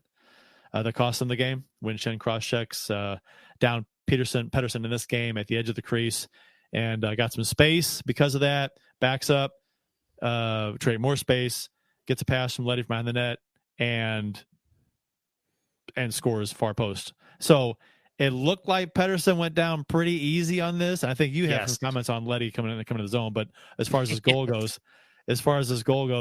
Pettersson went down like you sneeze and he went down. He went down easy. And it's funny how when players dive, when they hit the ice, it's almost like they act differently when they dive when they actually hit the ice. Like their arms spread out more. They're trying to exaggerate and embellish. Oh my gosh, I'm helpless. I'm on the ice because they fell. When really in that situation, it's overtime. The Blues have the puck. If you get knocked down, you're getting your ass right back up, right? And he didn't do that. He went down and flattened out and then slowly got back up. And so whatever, fuck him. Well, I will say the Blues did, for those of you who want to complain about the call, the cross-checking call that negated the original Shen goal that got pulled away. There was a play in the third period, late in the third period, where Oscar Sundqvist laid a pretty good cross-check on Quinn Hughes that some were thinking that he might have been injured. Yeah. Because he went straight to the bench, and you could see him just like flexing his arms and trying to lift his back up, and it was like, oh boy. And the Blues got away with one there. So let's keep that in mind. And the shoulder, he was like flexing and trying to work it out on the bench. That was the shoulder that the stick hit. It wasn't the shoulder that went in the boards. They were saying on the broadcast that shoulder went in the boards. No. That was his right shoulder went to the boards. He was like trying to work out his left shoulder on the bench. Yeah, that's the shoulder that he was cross-checked on, his arm. So, yeah, I agree with you. But I agree with you. Yeah. He got away with that one there. Sure. I definitely got away with that. And it was kind of sneaky, honestly, how Sundqvist did it. Like, it wasn't like a full on, like, Right. It was like he came up behind him and then he just kind of like gave him this nudge in the small of the back. That's hard for a ref to see if they're not in the right position. So I guess credit Sundqvist there. But yeah, the Blues definitely got away with one. But yeah, I'll say on this overtime goal, my reaction was probably hilarious to anybody who would have heard me. So again, like no, yes. Yes, exactly. It was, we were, there was kind of back and forth. Blues, had some chances and then the Vancouver had a chance and the Blues end up getting it down. Nick Leddy starts skating it down on a 2-on-1 with Schenn. And instead of making a play to the net on the 2-on-1, he literally just peels off and goes into the corner. And I know at that point I was already standing, like you probably were too, Kurt. I was already standing, and I'm just like, what the fuck are you doing? Why would you just skate the fucking because they scored. And I was like, because I wanted to be so mad at Leddy, but it was like, you kind of like, take a 300-foot view out, and you're like, that was the right play because it's 3-on-3. 5-on-5.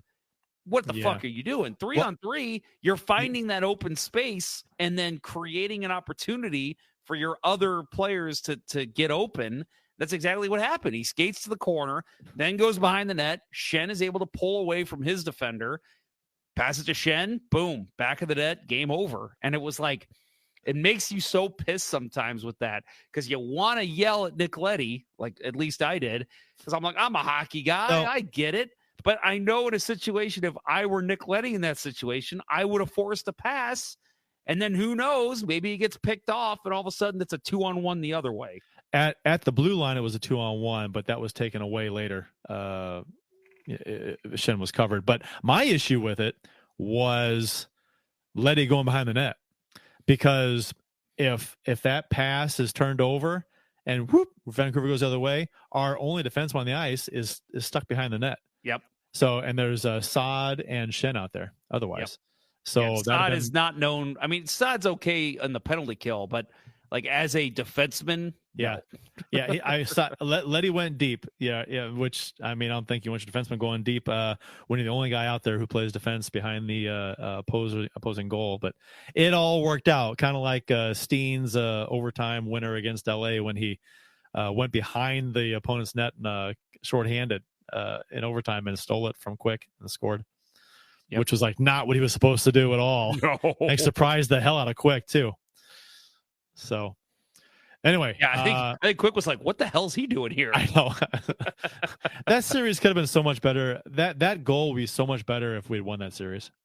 Well, it's the Wickenheiser goal. Yeah, I know. So many in Blues history. That was such an amazing goal that I want to love so much more than. But I always think, we lost that series. So.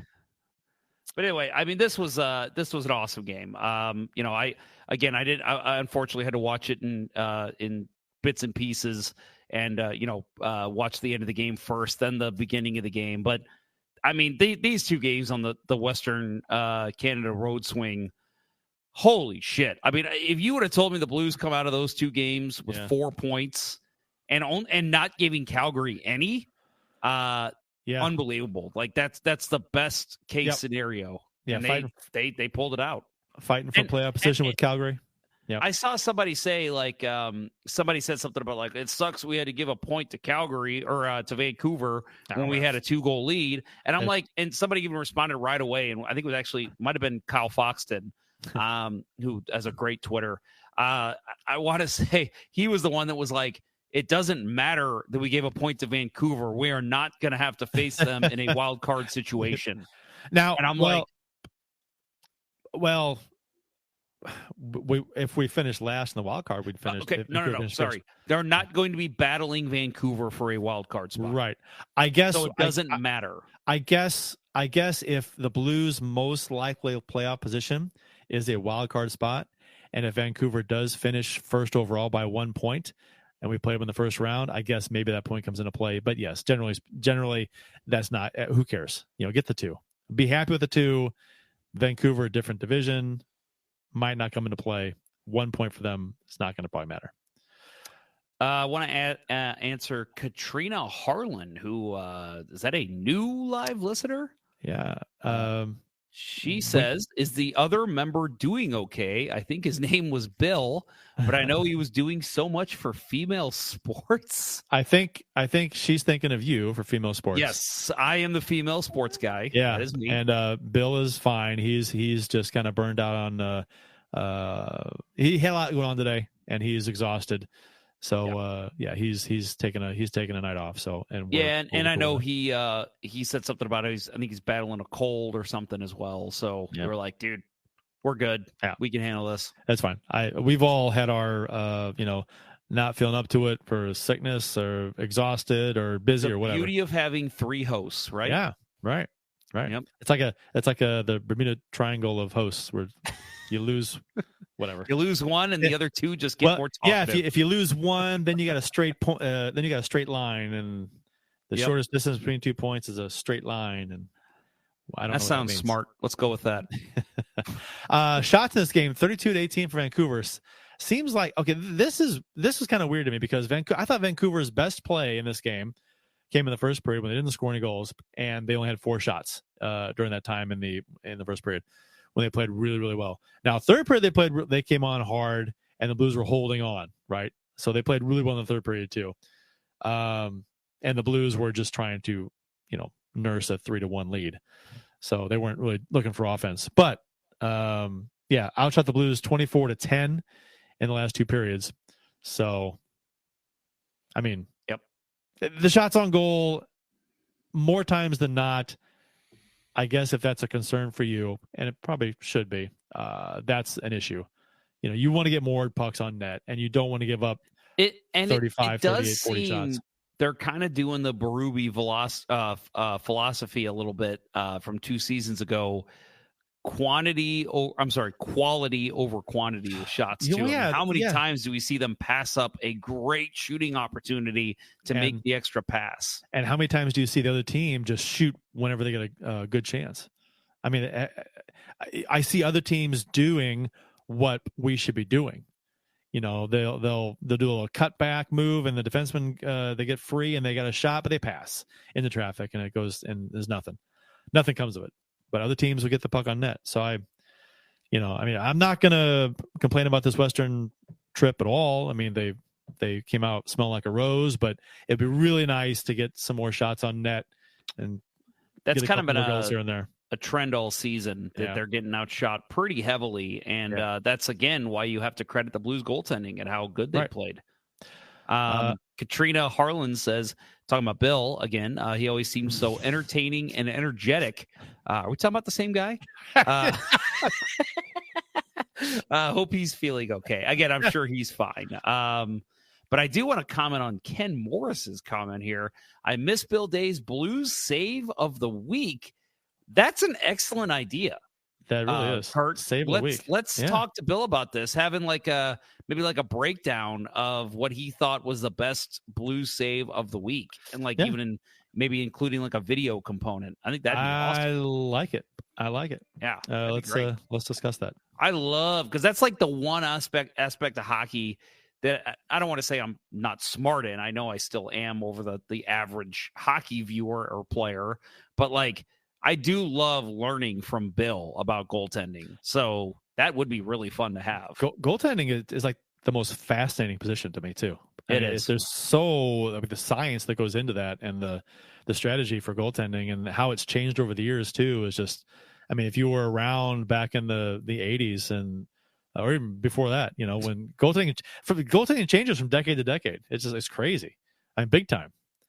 About how stand up versus butterfly versus reverse V and all kinds of R.I.P. Bill. Is that Bill? Yeah, it is Bill. Or is she hanging out outside Bill's house? Do I have to call the police? Maybe. Maybe it's his neighbor. Okay, so the Blues were 1 for 3 in the power play in this game. Vancouver also 1 for 3. The Blues are now, before tonight, they're 3 points behind. They're 3 points behind Nashville now. After this game, they were 1 point. Now it's 3. because Nashville did beat Minnesota tonight 3-2. The Blues have 2 games in hand, though, so all is well. Got to win those games, though. Will the Blues be buyers or sellers at the deadline? And your answer, Jeff, is yes. Yes. Okay, next topic. For those of you who are on Twitter may have seen, that was a question from our friend Lance. I'm glad he fixed it. He noticed his mistake, but I couldn't help but give him trouble. He literally asked, long time to notice that mistake. Will the Blues? Yeah, it did take him a little while, but he said, will the Blues be buyers or sellers at the deadline? And the 2 answers you could choose from for the poll were yes and no. It's a ridiculous question. It's a legit question. What are you talking about? No, I mean the response is no. It was a legit question. It was asked on the radio. I understand, but your answers don't make any sense. It's a question that comes up multiple times. The last portion of the season, every season, and it's a good topic. And it's for every team. Sure, that's the question with every single team. And well, I mean, right Chicago now, sellers, but yeah, right, certain yeah, teams are and sellers. San Jose is a seller. Yeah. Colorado's a buyer. Yeah, I mean, clearly, but some of these bubble teams, especially, it's always the question. And for me, I think it's a stand pat team. I think Ottawa. They're going to trade Tarasenko, right? Surely, I think they're more on the selling side, just for the simple fact of I don't think they're going to re-sign Kapanen. So I can see them trying to at least get a draft pick or something for him. I think it depends where they are. I think it depends where they are in the standings. Yeah. If they're like a couple points up on the last wild card, I don't see them being buyers at all. But I think unless it's a minor depth move, I don't see them moving anybody unless they can get something good for them. I don't see them moving. I don't think they would risk hurting the team a little bit for playoffs just for a 3rd or 4th round draft pick. I agree. But, I mean, it also depends, I think, too, how they do without him in the lineup. They're playing pretty well right now. Yeah, that's true. Maybe he becomes expendable. We shall see. Yeah. Next up for the Blues, Friday at Seattle, 9 p.m. Sunday versus Los Angeles at 1 p.m. I hate those 1 p.m. Sunday games. Yeah, those are rough for me, too. Tuesday versus Columbus, 7 p.m. So with Seattle, LA, and Columbus, Blues could have a nice little streak here. Katrina Harlan again. Can I please have a link to hop in and get to the bottom of what you've done with Bill? Why am I the one being accused?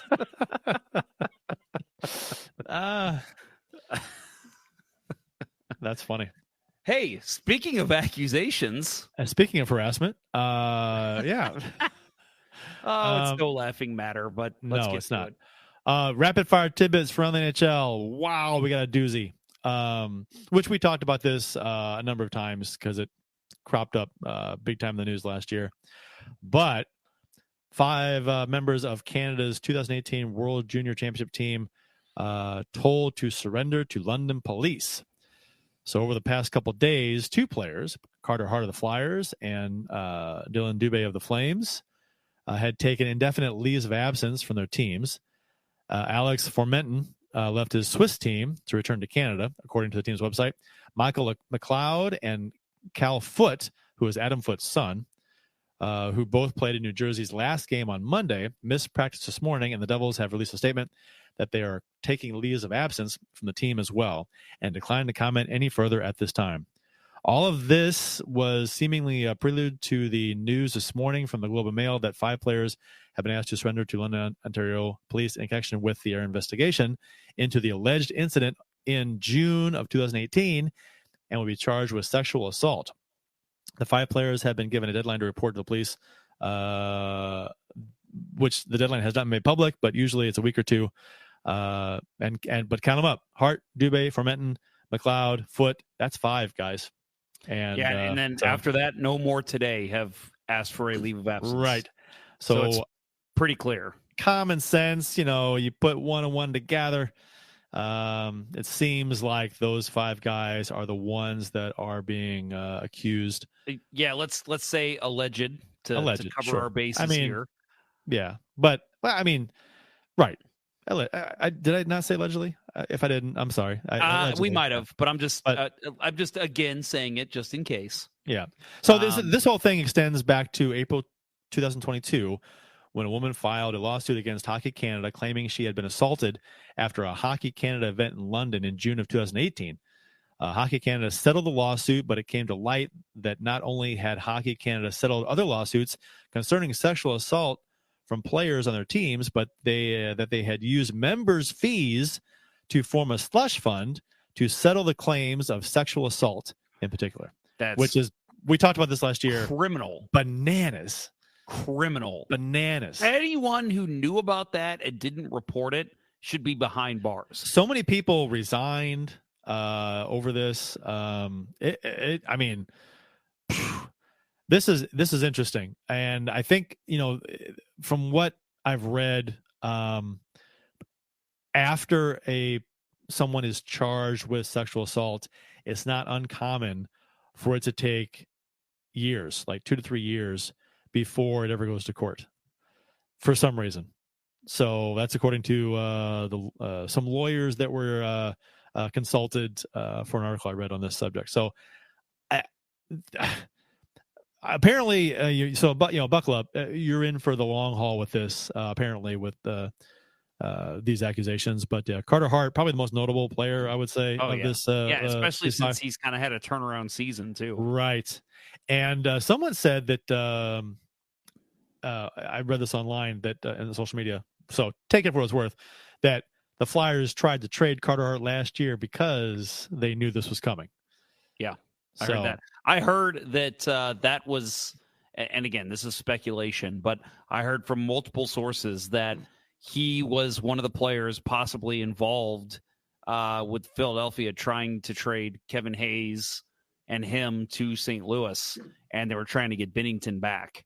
And they were like pitching it as a change of scenery type thing.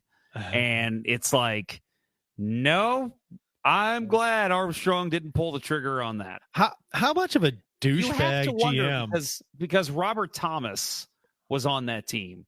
You have to wonder if maybe Armstrong went to Thomas even if maybe he didn't even consider it. Like, I don't want to trade Binnington, but if he did, maybe he went to Thomas and said, okay, is there anything I have to know about?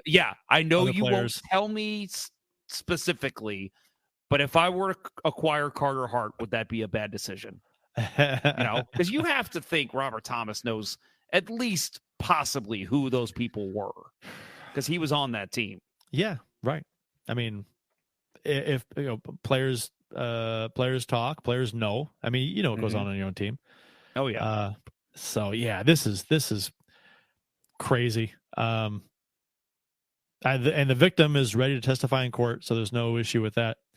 And a press conference is supposed to be held on February 5th with more details. And February 5th is about 2 weeks from when they were asked to turn themselves in, basically. And that's the timeline they usually give, 1 to 2 weeks for players for people to turn themselves in for this kind of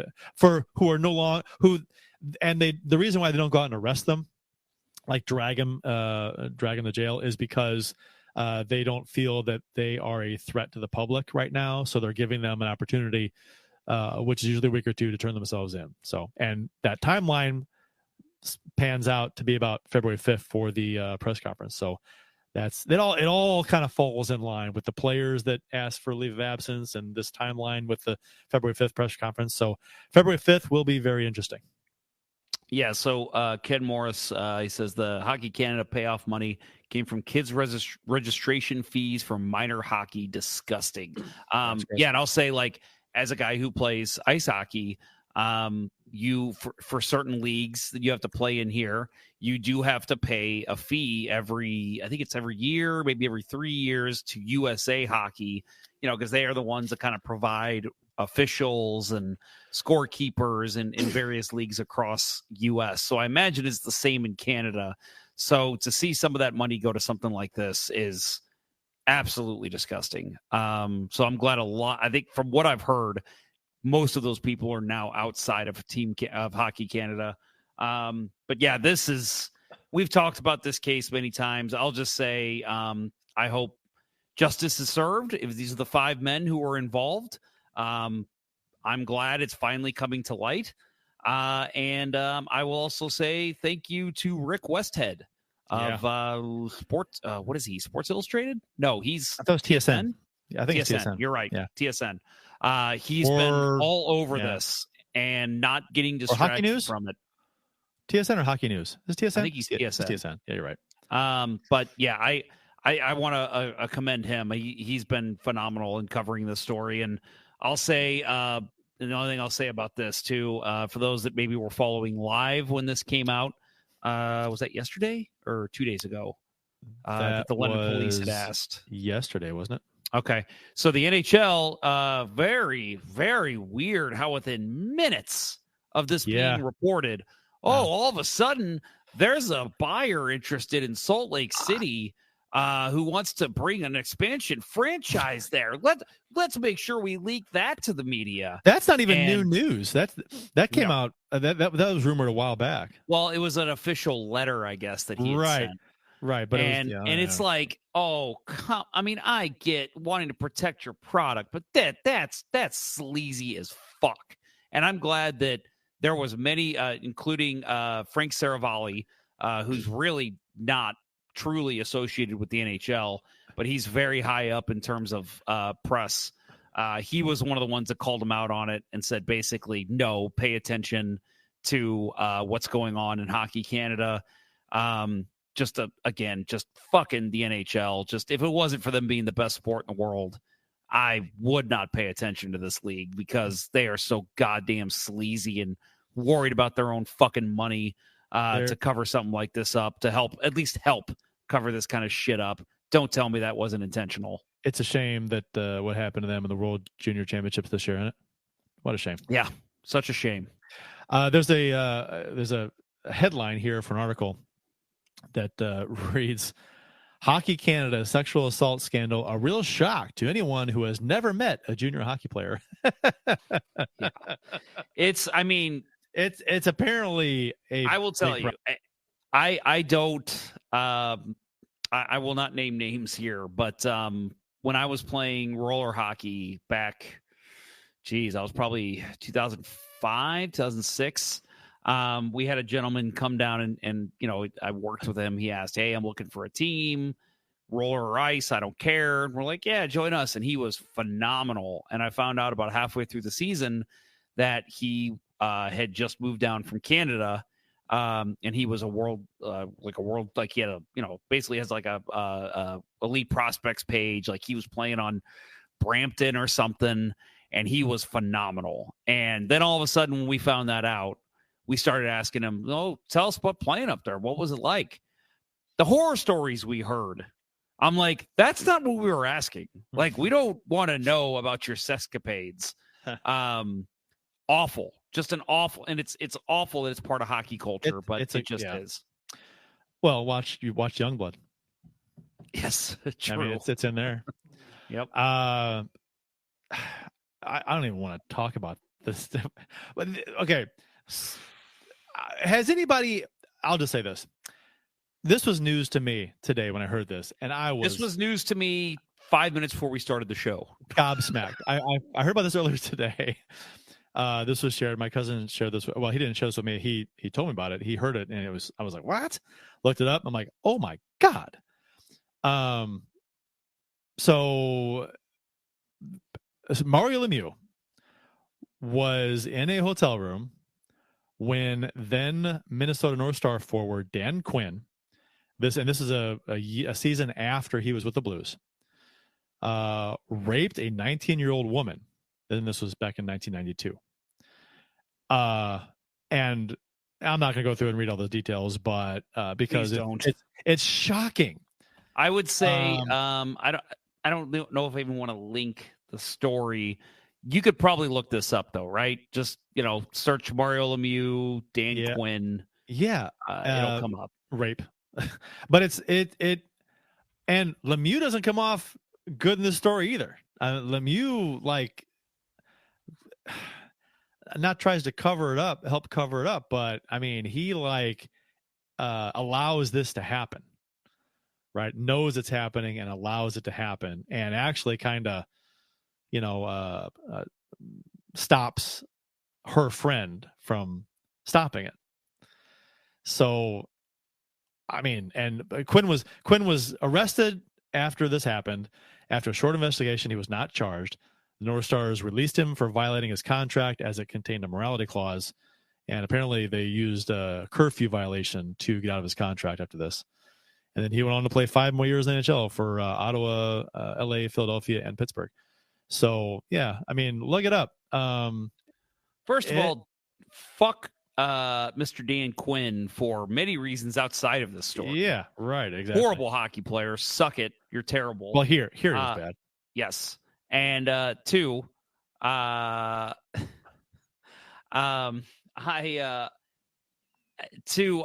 this is grotesque.